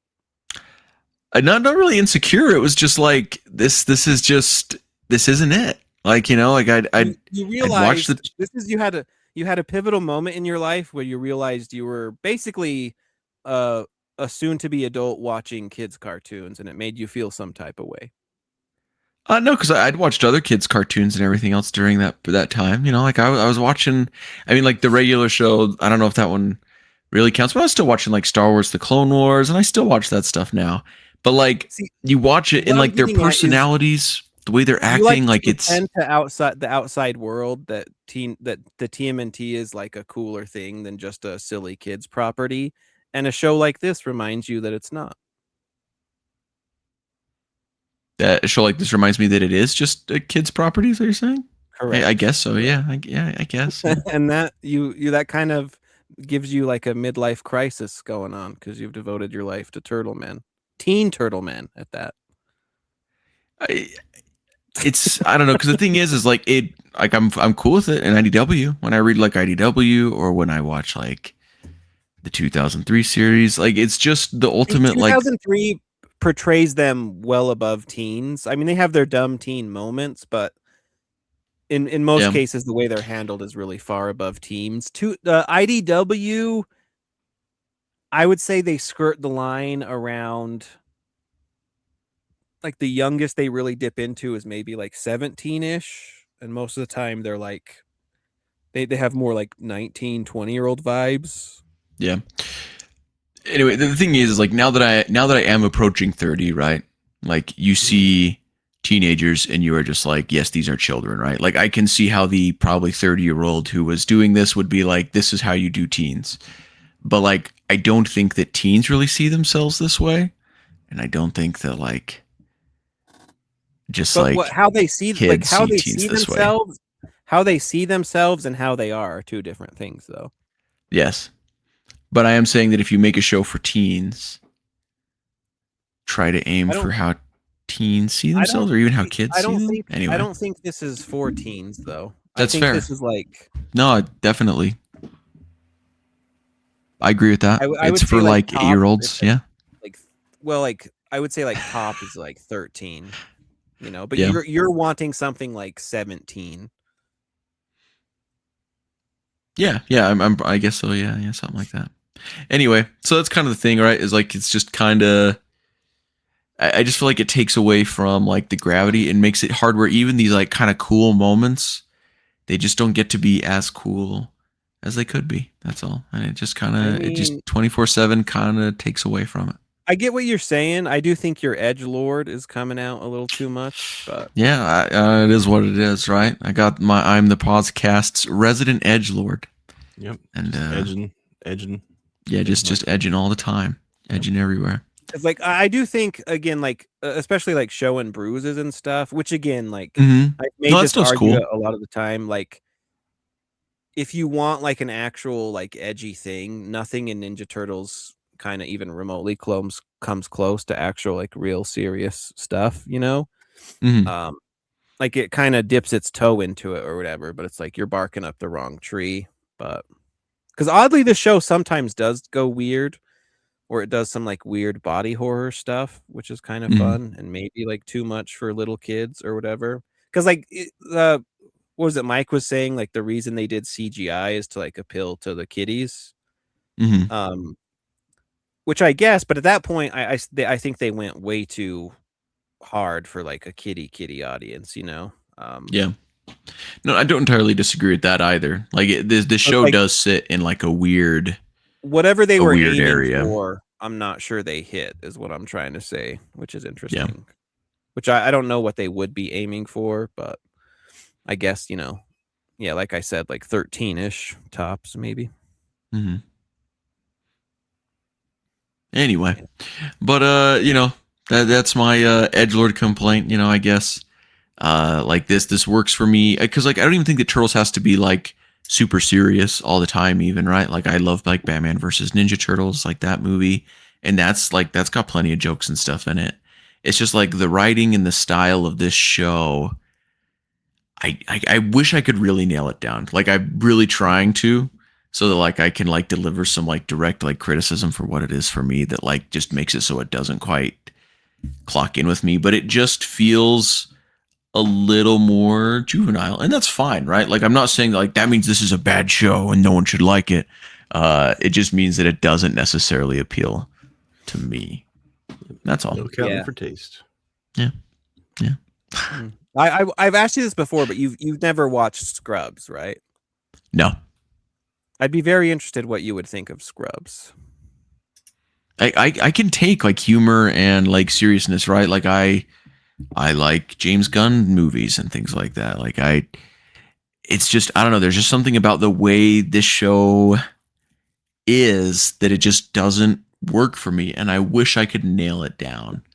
I do. Still I get it. I mean, I feel, personally. I feel basically the same way about 2003, where people say it's like these adult themes, and I'm just like, it's a very goofy cartoon or whatever. Though I don't think the CGI was a mistake. But again, that's the kind of thing, like, especially when it's so stylized like this, though, where it's like if you either really like it and buy into it, that's great. But if it doesn't work, it's just never gonna. I feel sometimes like, you know how like some comics to me are ruined by the artwork because I don't like the art, and it's like it almost like you can have really good writing, but sometimes if you don't like the artwork, it's like ironically, like, and maybe you'll understand this, or maybe I'm just like a weirdo in this, like sometimes you read a comic and you love the artwork so much, like it makes the writing better, although obviously it doesn't. Like if you pulled it apart, you'd be like, that's some dumbass writing, right? But it's like, I mean, it makes it work so well, it transforms it over. But sometimes you have excellent writing and you're like, that looks dumb as hell, and it ruins everything. I guess like when I say mistake, I think like going to CGI just held them back a little more. Like you can really tell when like the Monkey Brains episode, when they're like they're relying on like citizens to give reports of where the monkey is, and like there's no one in New York. Like this scene here, like this is as packed as you'll ever see a scene on this. Yeah, there's like 3 other people. Yeah, and like reading through the art book and stuff, it's like, damn, that city's packed, because at night there's nobody. Right. Really like the art book and the visual history and stuff. It's like they spent so much time just like trying to figure out everything in CGI, and I think like Ciro's art would have translated very well into a TV show, but Yeah. it is a Though I 2D don't style. know, like, if that would have been any more budget friendly, if you think about it. Yeah, Mhm. that's true. So it Well, 'cause would be that it'd be is- cool to live in the alternate universe to see what the animated version would have been like and what they would have Yeah. done with it. Mhm. Yeah. No, like over the long run, I do believe that 3D animation saves you money because like you have all these models and they all get like saved and they're permanently there. Yeah, and, you'd like, have you to can, imagine like reuse they them because don't Mhm. whenever they can, they don't re-render things and they're just like, oh Yeah. right, and that's why they like, you know, I'm sure I don't pay too closely attention, but I'm sure they reuse like battle shots or stuff, whatever they Yeah. can. Well, because I Even, know like- that was the case for like the Clone Wars, right, with Star Wars, because how they 3D animated it. Like basically the first season was like kind of rough for them, but like after the first season, like all the other seasons were just a lot cheaper because they already had all the models and everything made and Yeah. ready to go. Yeah, because unless you're like Um, updating it all the time, you're just like hmm run that thing, put it in there and animate Yeah. it or however that works. I assume at some point you've logged in the work and can reap the benefits. Yeah. Yeah, you can And- definitely show where it's like, and again, that's where I wonder too, like, if they could have afforded, because I assume like at some point, like if they're like, let's put 10 more people on the street, they're like, we're not paying for that. But I wonder if they even would have, you know? Hard to know. But yeah, no, yeah, it's the kind of thing where if the style doesn't work for you, then nothing's gonna fix it. Yeah, and like again, like I wish I could, you know, like because like again, like a lot of people love this series. I get it, you know, and like I can see where it comes in, right? Like it's not like I watch this and I'm just like, this is absolute dog water. I hate this, but like, you know, like I can, you know, when we move on, like I can talk about what I do like about these and like the things that I can definitely see that shine. Well, because you guys you're opposites, right? Cody didn't like 2003 because of the style of it. And Spencer doesn't like 2012 because of the style of it, and vice versa. Yeah. Yeah. It's just the kind of thing, it just ruins it. Yeah. Like again, like sometimes I have, So you know like, exactly you're what really he's into a talking about. comic, Yeah. You're into the comic and the art changes and you're just like, I hate it. Mhm. Yeah. Like the last episode when the RAF micro, like that, it's not like I think the art is bad or I like hate it, but it's like, yeah, this doesn't work for me. And Yeah. it ruins the whole issue to a degree. But if you like, and again, like the writing, if you have Freddie Williams redraw all that, I'm like, brilliant. It's the best comic ever. Right. Yeah. Look at that kick. Yeah. You get was it Juan Ferreira that was during like the last half of Jason Aaron's run? Oh yeah, hot take. I love that art a lot. But If you didn't have Juan Ferreira, who started off the run? It was I like can't a mix, right? It was like Yeah, it was like Raphael 4 Albuquerque different- and yeah. Mhm. I'm saying, like, if you take away the great art, I don't think the Jason Aaron stuff holds up. I think the saying that- art was the high point. Yeah, I agree with you there. So Yeah, like the panels were just incredible to look at. It's especially I like Juan Ferreira's when he would do like the building cutaway and you'd see like the whole yeah. thing. That was always so cool. Yeah. No, and like a horrible example of this because they are technically a superstar writer with lots of like critical acclaim and everything else, and they've written a whole ton of great things. But Grant Morrison's run on Green Lantern, I don't know if I necessarily loved that book as far as Grant Morrison's writing goes, but like Liam Sharp's art makes me want to love it a lot. I'm saying you, if you like the look of stuff, it's the same thing like if you play Mhm. old video games and you're just like, God, I can't. All it takes is one bad inventory system for you to be like, this is the worst game ever. Yeah. Anything Anyway. else we need to any other ands we need to Chovy? I think we're I don't good. think so. Okay. Yeah, I think we're done here. Let's talk about what we loved. Oh, I love being a turtle. I don't have like heaping praise for this first episode, but I do love that they tried so hard with monkey brains and no other like TMNT property since has ever been like, you know what? Let's bring back that psychic monkey. Like they're just like, whatever, get out of here. It's pretty great. He does come back as with the mutanimals eventually. Spoilers, I guess. But I actually did enjoy this episode. Actually, probably weirdly enough more than the other two. I don't know. It sounds like it's a very weird take for this, but it does have some stuff that like made me laugh. Like Donatello, he's getting beaten up by the monkey. He's just like, "You're gonna regret that. You're definitely gonna regret that. You're gonna have a lot of regrets," after he gets like the crap beaten out of him, or you have a lot of regrets. That's what he said after he like tells him he's gonna regret every single hit.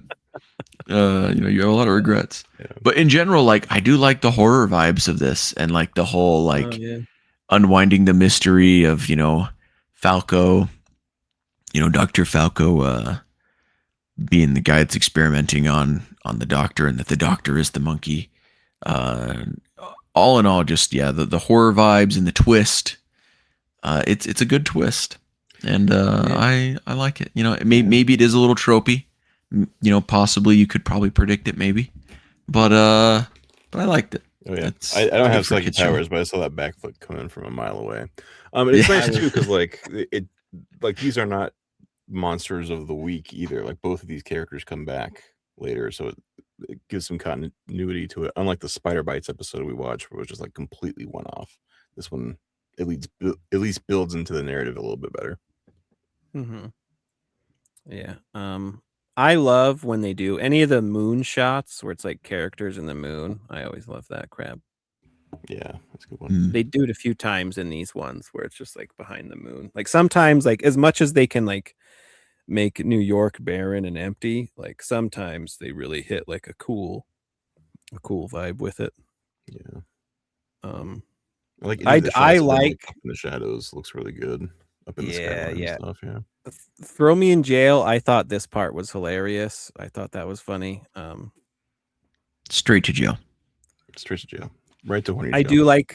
I do like Mikey's like effortless jackassery. I think that's always fun. Cause like it's always fun to see like the other turtles trying so hard and Mikey's just being a douche and vibing, and it works. It is always fun to have the like Michelangelo has like a natural talent sort of vibe, like you see that in like 2003 and in this series where it's kind of like, he's just kind of naturally able to do it, and that's why he's able to be a slacker and still keep up more or less. And this one explicitly states that upcoming because like Splinter talks about it. But yeah, it's always fun. I do also like how willing in this show Splinter is to hurt his children. I had this for another episode, but yeah, this whole series, like weirdly enough, I love how much they just get their ass kicked just throughout this whole series. Like they really get consistently and thoroughly hurt. And I don't know why I like it so much. It's very weird, but yeah, and I like the way it manifests with Splinter, because it's like he is very much more involved, Mm-hmm. And so like you've trained ninjas to fight, so at some points, you gotta put your kid into some kind of pressure hold and on his arm.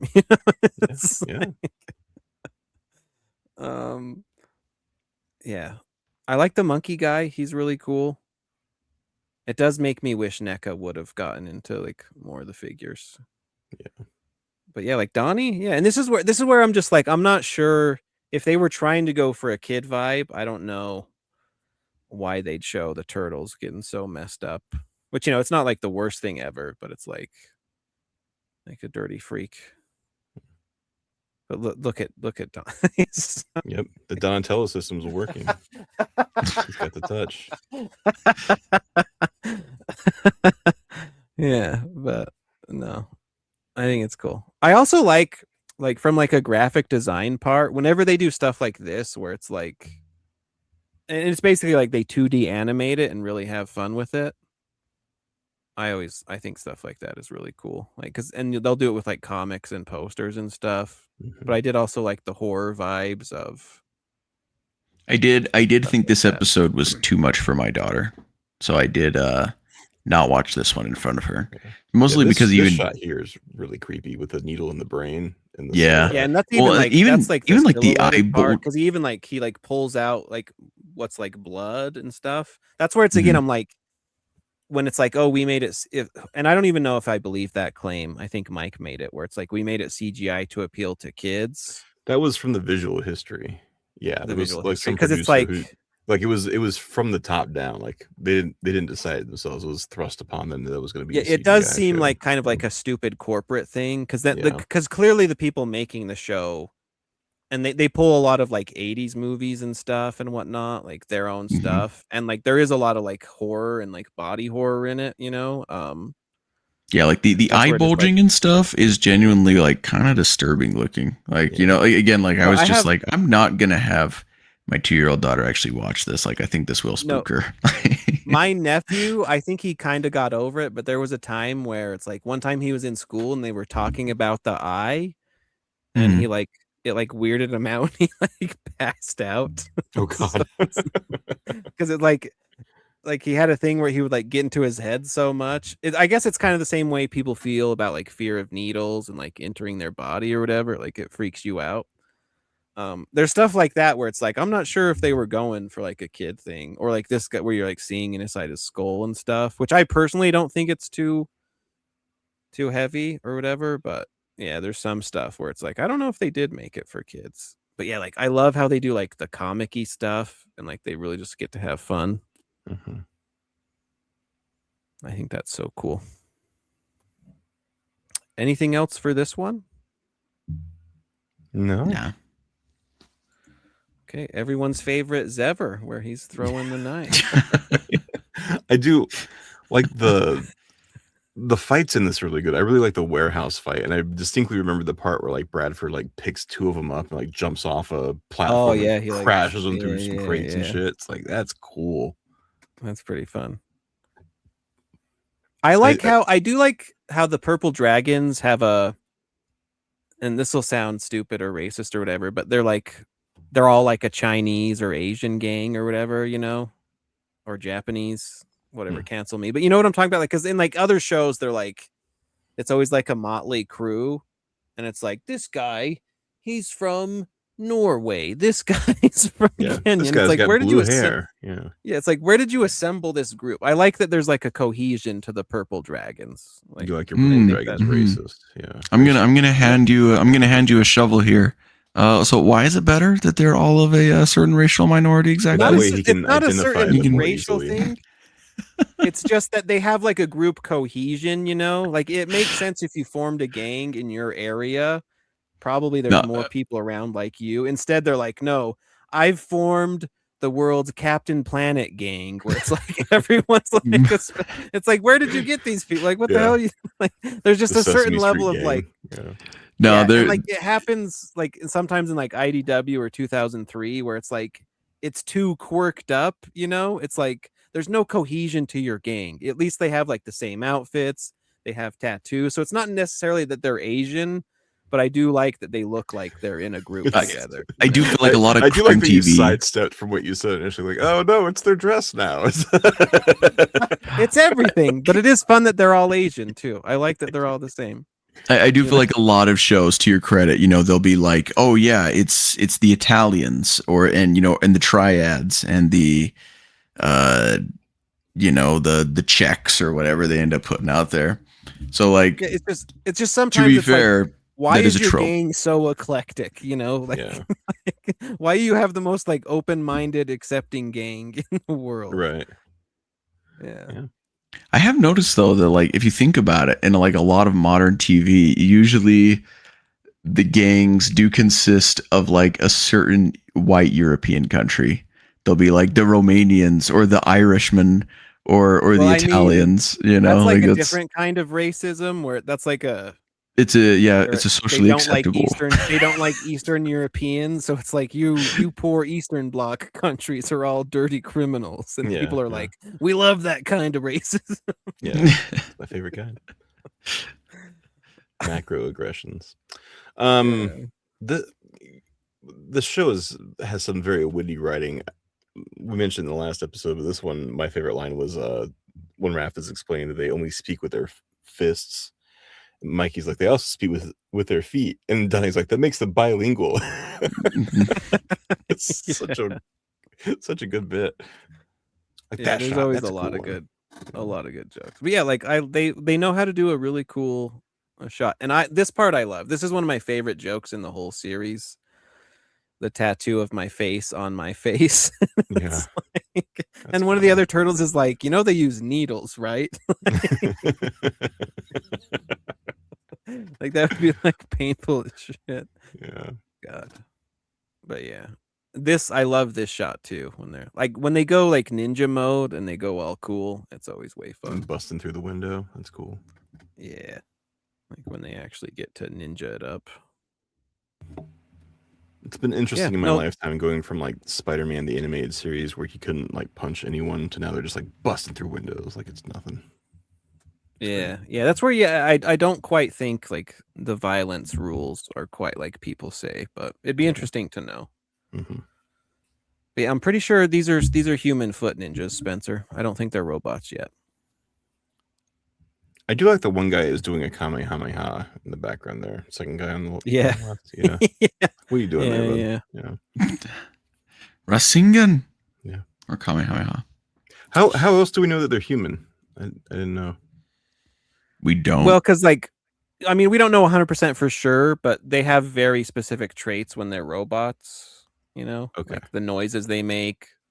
And again, it could just be the thing where they didn't think of it until later, but I really feel like these are meant to be human. Okay. And also because the turtles aren't cutting them in pieces.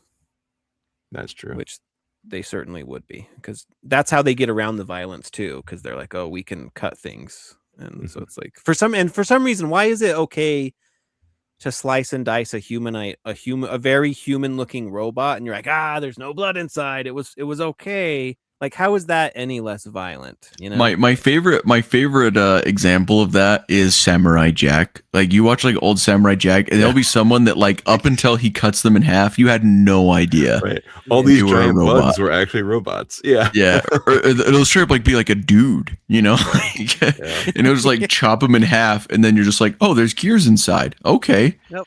Yeah, he's a robot. And this is, I'm going back to the anchovy, but they'll infiltrate the Krang base and they'll come up behind a guy, and Leo will like cut the robot in 3 pieces. Mm-hmm. It's like, well, he's a guard guy. There's still a brain in there that's alive, presumably, and can crawl out. And sometimes it does crawl out, and sometimes it's completely incapacitated. They're very wishy-washy on that. It would be so fun. I would love a Turtles property to do this, where again they're used to slicing and dicing ninja robots. And then at one time, Leo slices and dices, and he just kills a guy brutally, and he's like horrified because like he thought he was just killing robots, and he's just like he killed this guy, and there's I think that would be such a cool gag, and then Leo's like traumatized forever, I'd read it though, because it's also like I forget there's a sword fight Leo's having with like a human guy, and you can say this in every sword fight where it's like. He's like always attacking, and it's like, what happens if they don't block your sword? Because like you're doing like a full cut against a human, like you're only not hurting them because they suck, because it's like in theory Leo is trying to kill people all the time. He just can't do it because they're too good. Right. He's hit with the flat part of the blade. He turns his swords around. There's plenty of moments in this where they will like he straight up like strikes them with his sword, but it does the cut to black thing, and it just shows them flying like he's hit them. Yeah, like, it's basically a baseball bat. Yeah. He just turns it.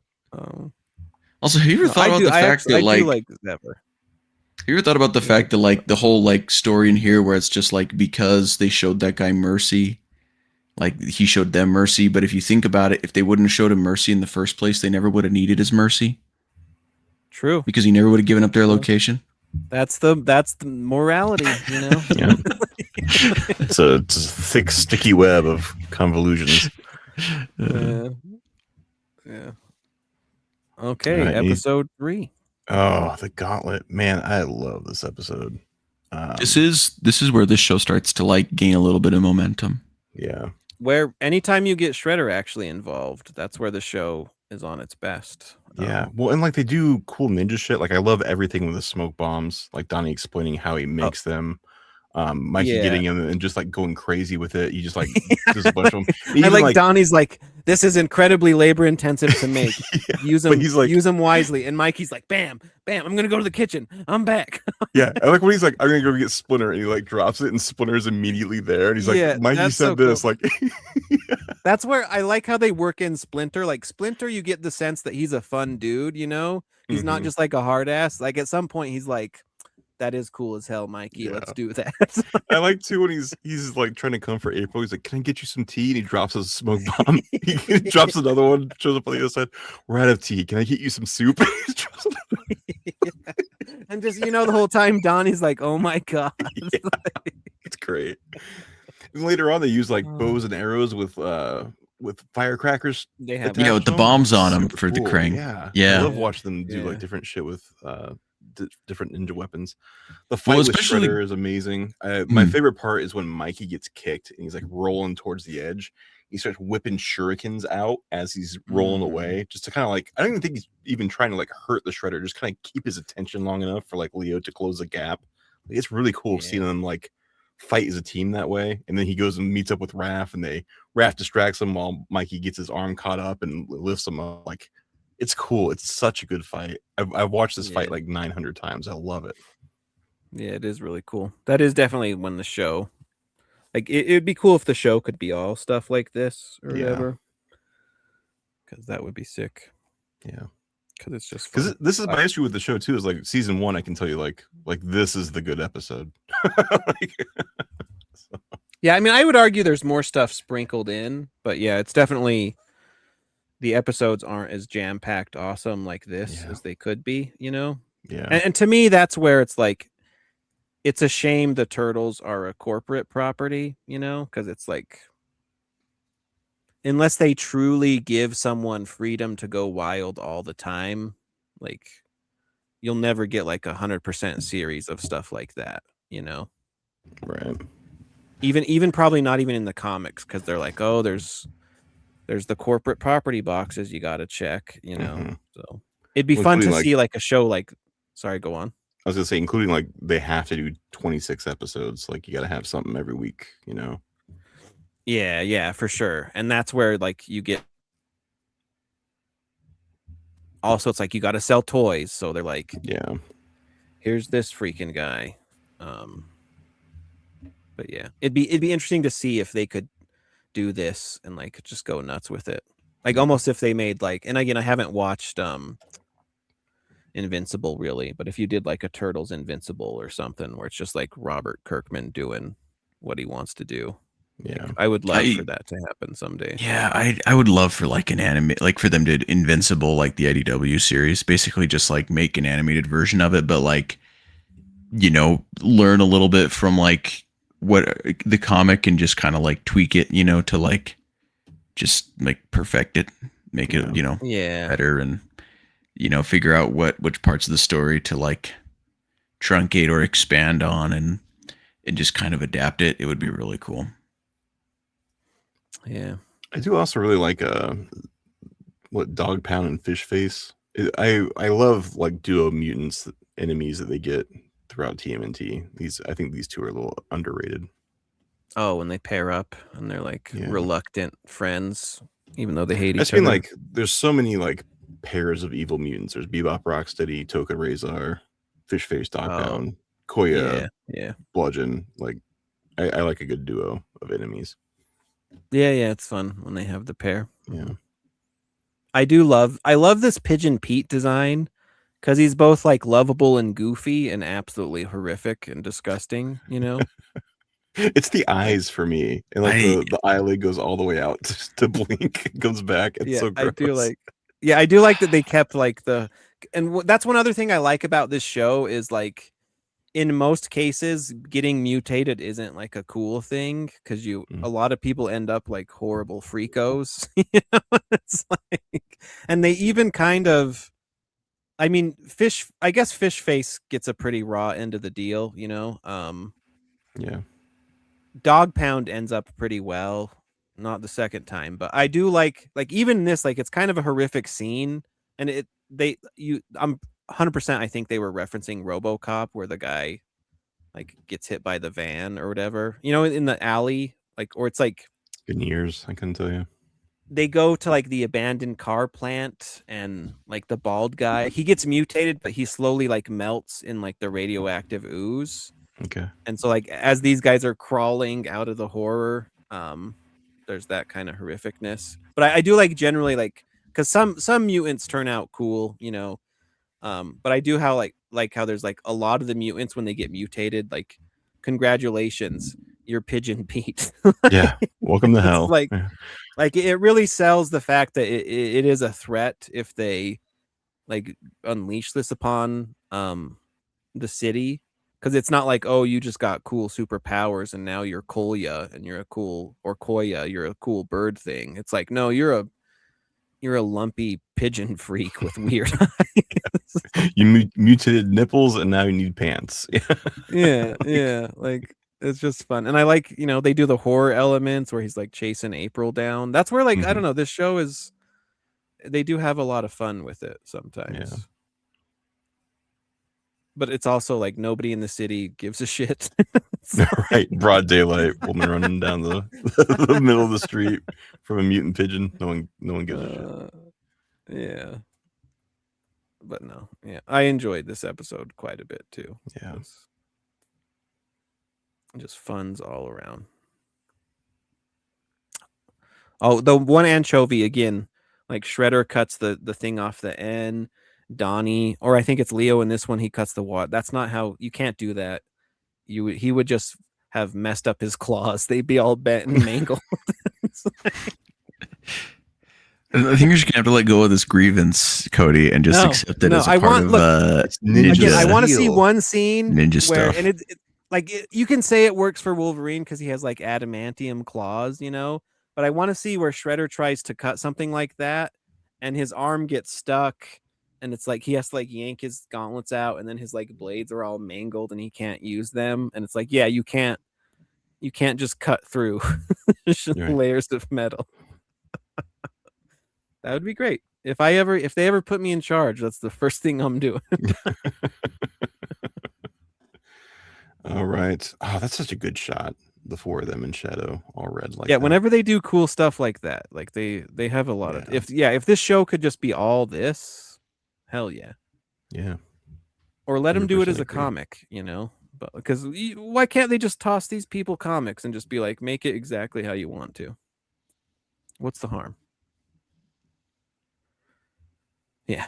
Anyways, should we go into the news? Yeah, I'm good to go. Yeah, it's news time. This is April O'Neil of Channel 6.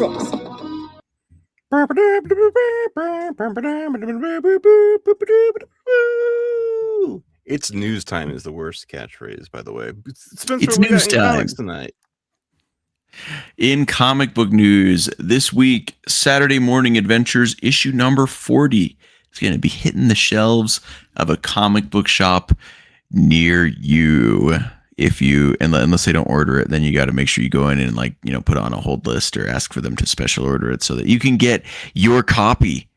But yeah, it's issue 41 going to be the last issue. I believe so. Yeah. Yeah. So this is the second to last one. This is the penultimate issue of this series. Yeah. I'm actually kind of looking forward to reading this. Hopefully they do like one big omnibus and I can just read them all together. Are you getting the compact comic version? It's like 20 yeah. I've issues pondered getting that too. Actually, yeah. It's been pretty good. Fun. I mean, it's a good sitting on the toilet kind of comic. So yeah. I will add that there's also apparently trade paperback versions of The Last Ronin coming out and The Last Ronin: The Lost Years. So if you were wanting that in paperback, it'll now be cheaper than it ever was before. Yeah. Well, the thing is like they'll release it as comics. They'll release it as comics. They'll release it as a hardcover until people stop buying the hardcover, and then they will release it in trade paperback. And the fact that it's taken them this long.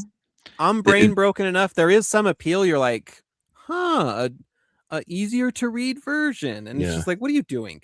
What are you doing, Cody? It has taken them so long to release a trade paperback version that I think that means that the hardcover version has been selling pretty well. But it's kind of just like a way to knock down the price a little bit more. Well, it's also the get more book people to buy industry it. has gone through a weird thing where the bread and butter of books is actually hardcovers now as well.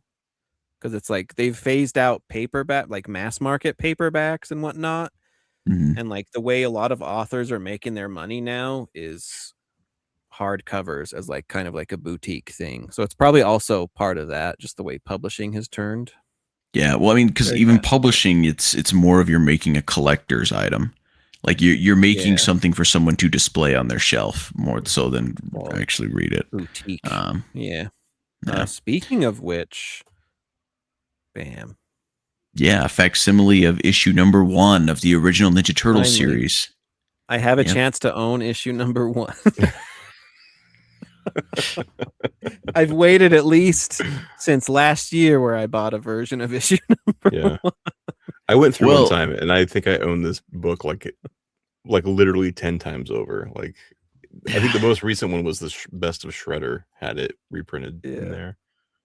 So this one, I only pulled the Freddie Williams cover, but I think they have a smorgasbord of covers. Are you going to get another one, Keith? Probably. Do we know, is this black and white?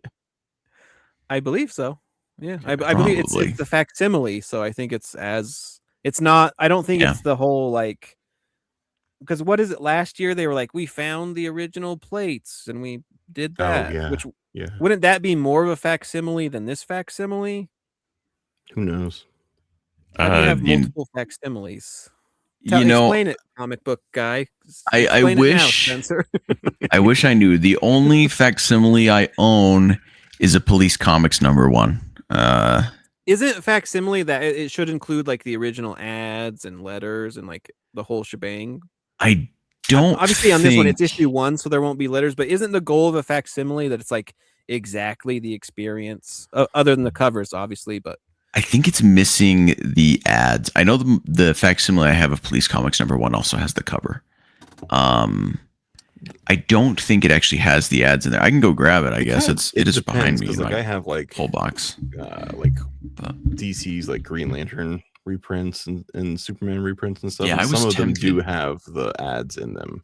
I was tempted to get that would be really cool. And again, issue 1, I don't know what they would have, but it would be really cool if it's like on page 6, we had an ad for Kevin's home underwear business, and here it is. Yeah, well, like I believe there was an ad at the back for their other book, Gobbledygook.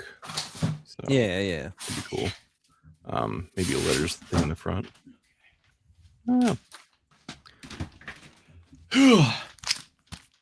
Police Comics number 1. There it is. My facsimile edition. What kind of people were they arresting in that, Spencer? Well, it's racist enough that black people don't even appear at all. So, maybe that's for the better.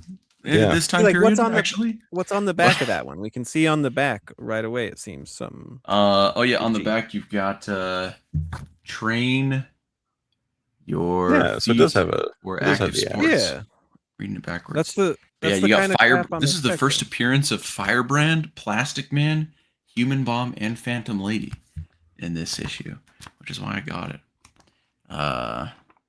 Yeah, it looks like they've got an ad on the inside cover for like a Red Ryder BB gun. Yeah, see, that's what's like super cool about stuff like this, because it becomes like a little like history time capsule. Mm-hmm. But I think that it is a fun history time capsule for sure. Aside from like the racism, and I assume it's also anti-women. Sometimes you get some like weirdly somewhat progressive, like as far as like women go stuff. The thing is, like, if there's anyone that's an ethnicity that isn't white, they're probably going to be drawn as a racist caricature. And so like sometimes it's just better that they don't include them, as weird as that sounds. I don't know. It depends, I guess, on your perspective on that. It was just straight up racist. I don't know what to tell you. But it doesn't seem like any of the ads that are buried in between pages were still included in this book. Because I've read like scans online and they will have the ads. So That is why, honestly, scans are really cool because you get like literally whatever was there. Well, and for Golden Age comics, a bunch of them are in public domain, and so you can go on websites that aren't incredibly sketchy and be able to read them just fine there. Are they still at least slightly sketchy though? No, not even slightly. They you can like donate money to help keep it going, like which I don't know. I guess maybe that's the scam. Maybe that's the sketchy part. But from what I've seen, it hasn't been. But yeah, it is kind of funny. I don't know. I've thought about making a TikTok about it, but I also don't think I'm the best person to talk about really anything to do with race, if I'm being honest. But it's just kind of about representing. If a white guy can't mansplain racism, who can? What? Yeah. What are we even doing anymore? I mean, it would be me trying to explain it to other white people who are upset about. No, we're all saying the same thing. You should race changing. About race changing characters. I think you have the world's support, right? Right. Because you also have kind of a hipster mustache, so it's like, what else? I am more legitimate in my positions and thoughts on things. As long as you have like a hemp jacket on as you do it, I don't think. There we go. So this facsimile comes out next week. Is that right? I believe the 26th. Yes, if I told it right. Yeah. Cool. I need to ask my comic shop for that.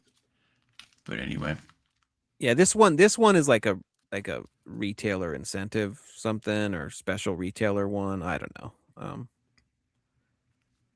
But it's cool. Finally, we get to see the roided out Mirage Turtles as they were always meant to be, roided out. Oh yeah. Anything else for comics?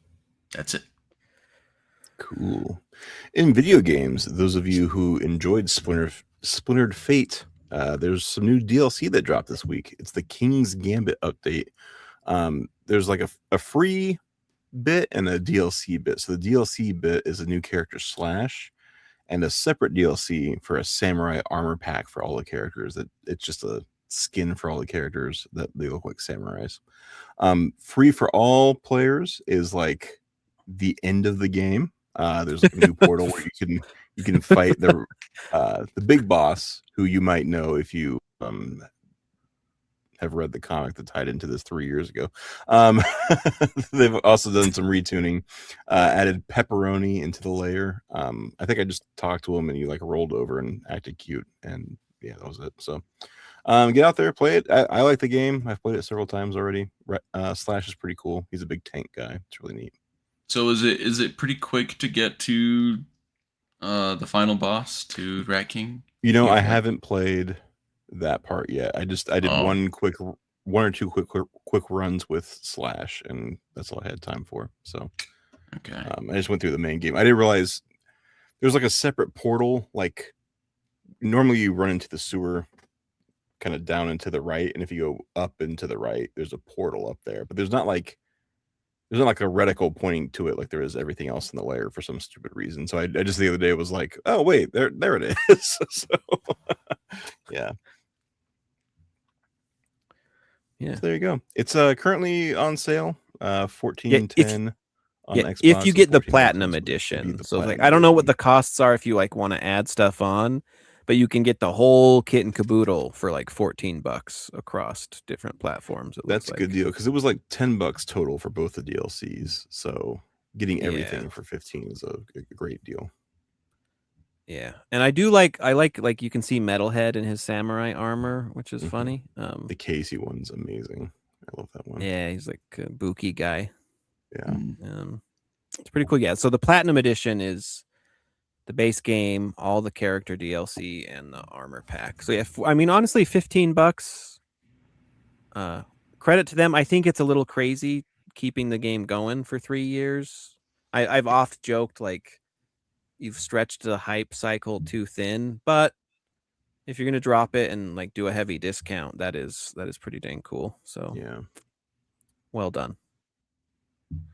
I don't know that this is the last update they're doing. I think there's still one more on the horizon, but there's always another turtle in the banana stand. So. Yeah, for real. Throw Jenica in there, Venus. Yeah. Oh yeah. Basically, Speculation's been wild. any employee needs to make a house payment, they're like, look, we got to make more. Yeah. The most recent speculation I heard was Nobody, because she's like the one other character that has like a full portrait at some point. That would actually be sick, though. So yeah, that would actually be sick. I'd be totally down for Nobody. Yeah, I might be the only person in the whole world that would love that, but nobody's cool. I would say they're pushing it, you know, because like, what do you do after Platinum Edition? Because they did do a Gold Edition of this game. Yeah. Like earlier this year, I think they did too. Like they've just milked the hell out of this. But it is a fun game. I do like playing it. It's a good like 20-minute. You have a boring meeting kind of game. So yeah, like it's a weird thing because it's like if you like a game and they give you more content, it's like awesome. It's also, I don't know. It's just kind of funny to see in the same. I liked it. I don't know. I just like I got bored of it, you know. And like I'm kind of even like after they dropped the Casey DLC, I never bought the Casey DLC, but like there was some other stuff they added, and it was just like I don't know. There's not enough for me to like. Didn't they add other levels or something? Yeah, there's like he came with a junkyard jam, so you fight the punk frogs in the junkyard, and that story is funny because Casey's trying to get his car back. They've like junked his car and ripped it apart. That is actually fun. It was weird how they did it though, because like obviously you would download it, you would want to play as Casey, but like to progress the story, you have to talk to Casey in the lair, and you can't talk to Casey if you are Casey, which is kind of stupid.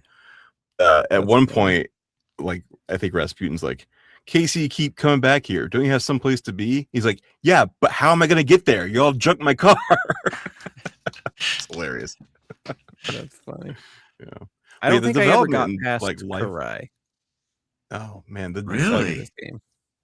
I mean, the development of just upgrading wild because like it started as an Apple Arcade game, and then it had like a tie-in comic that was digital only. Then they put it out physically, and then they took it off of Apple Arcade, and then they've been updating it for like 2 years since then.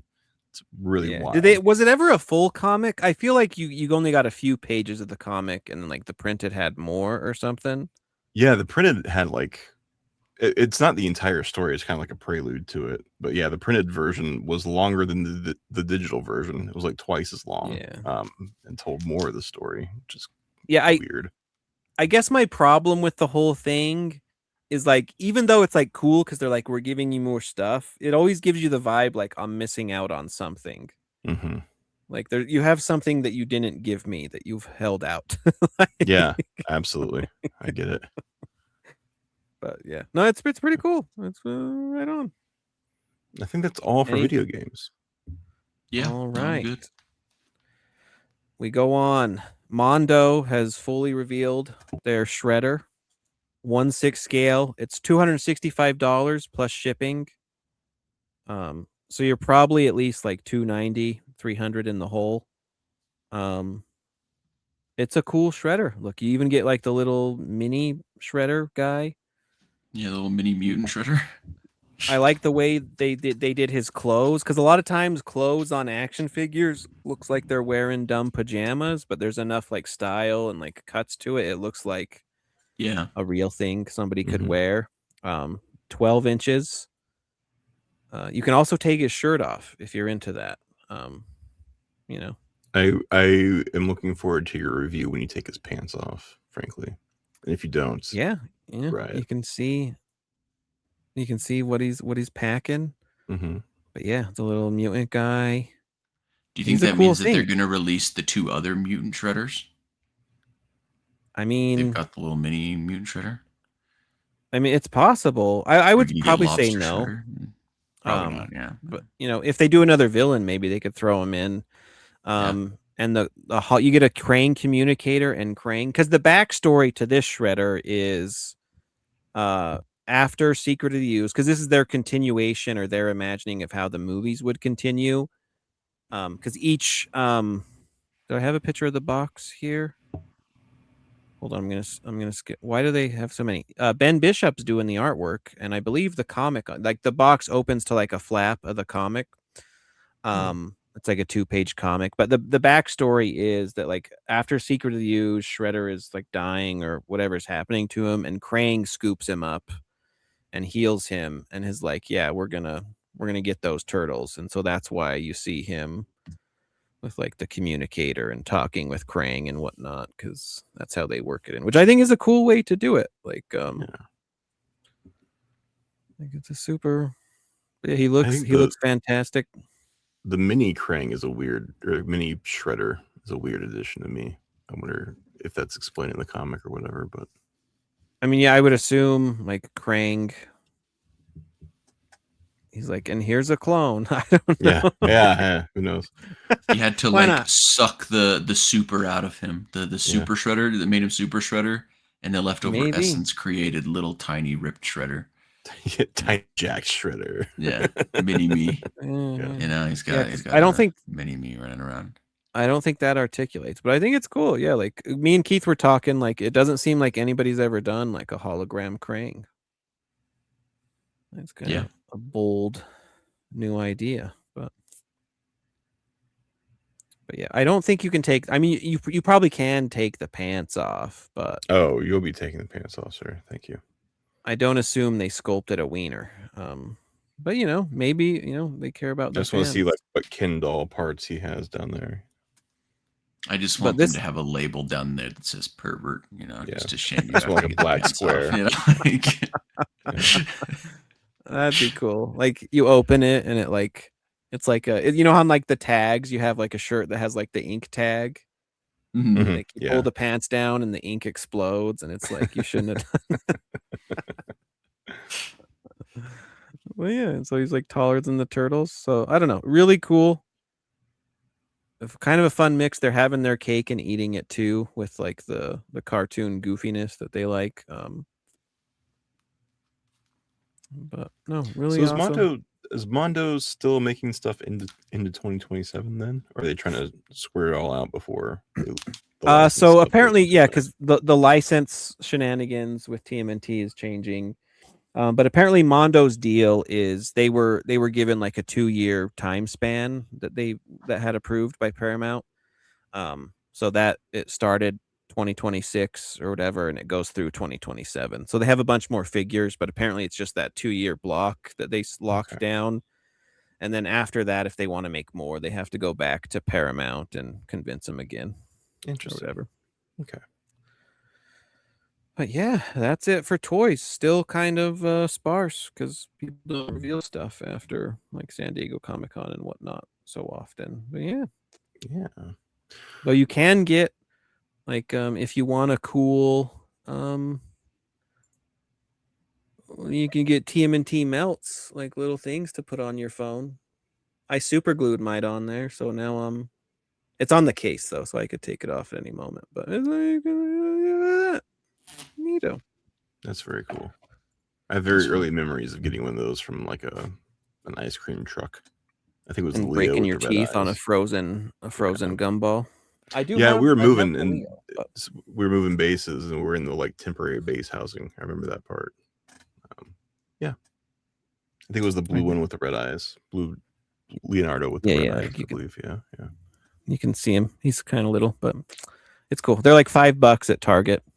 So blind box though. But yeah, that's all we have. Well, with no more news, Spencer, what are we doing next week?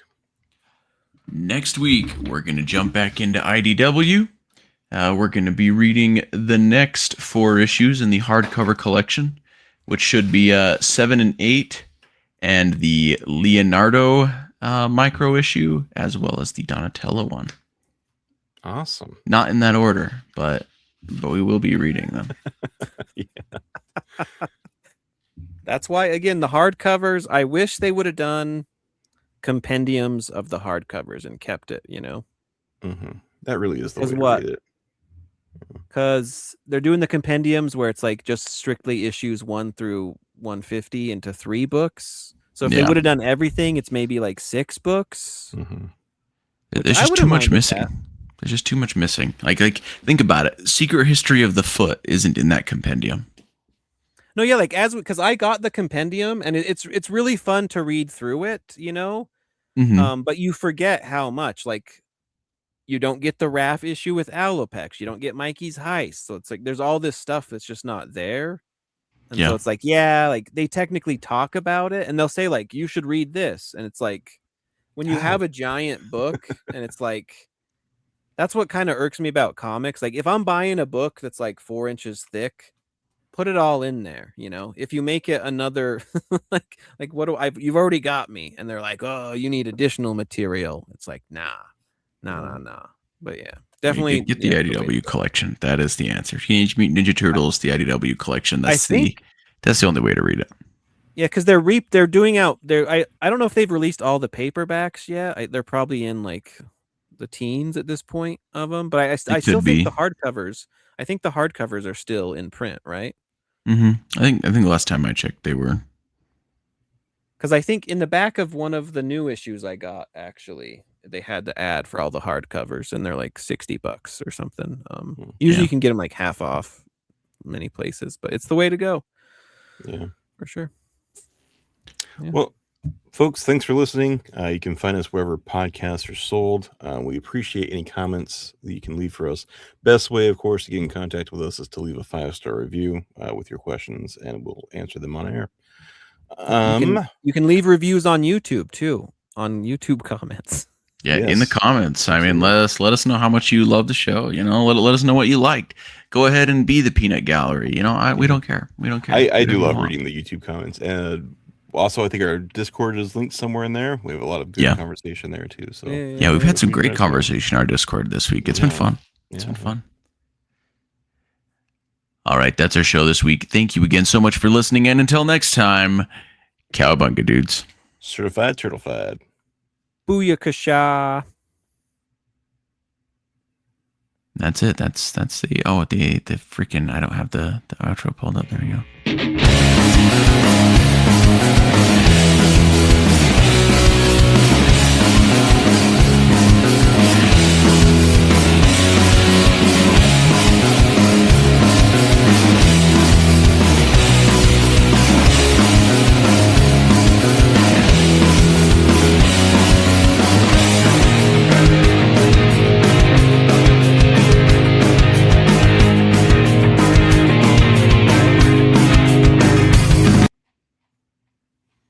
You didn't do the slow fade. I did not do the fade. I was trying to find the asset with the logo just to be like a screen. I guess maybe we should have gone with this. Oh, we didn't upload it.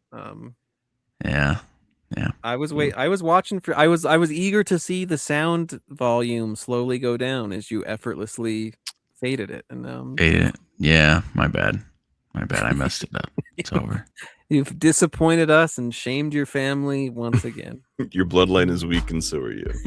Yeah. Yeah, they'll remember in the history books. There'll be a note saying that What is this? Just playing some background music. It's called "Feeding the Ducks." So I hope you don't think it sounds too seductive because the song's about ducks. Too seductive. It is a very seductive beat. I didn't know it was going to sound like that when I pushed play, man. Seduce with music. Seduce with music. Songs that are apparently. Listen, it's like, no, guys, it's a very platonic song. Yeah.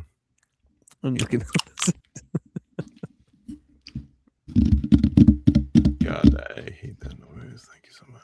All right, I'm gonna assign comics tomorrow because I'm tired. My very eager mother just served us 9 pizzas. What?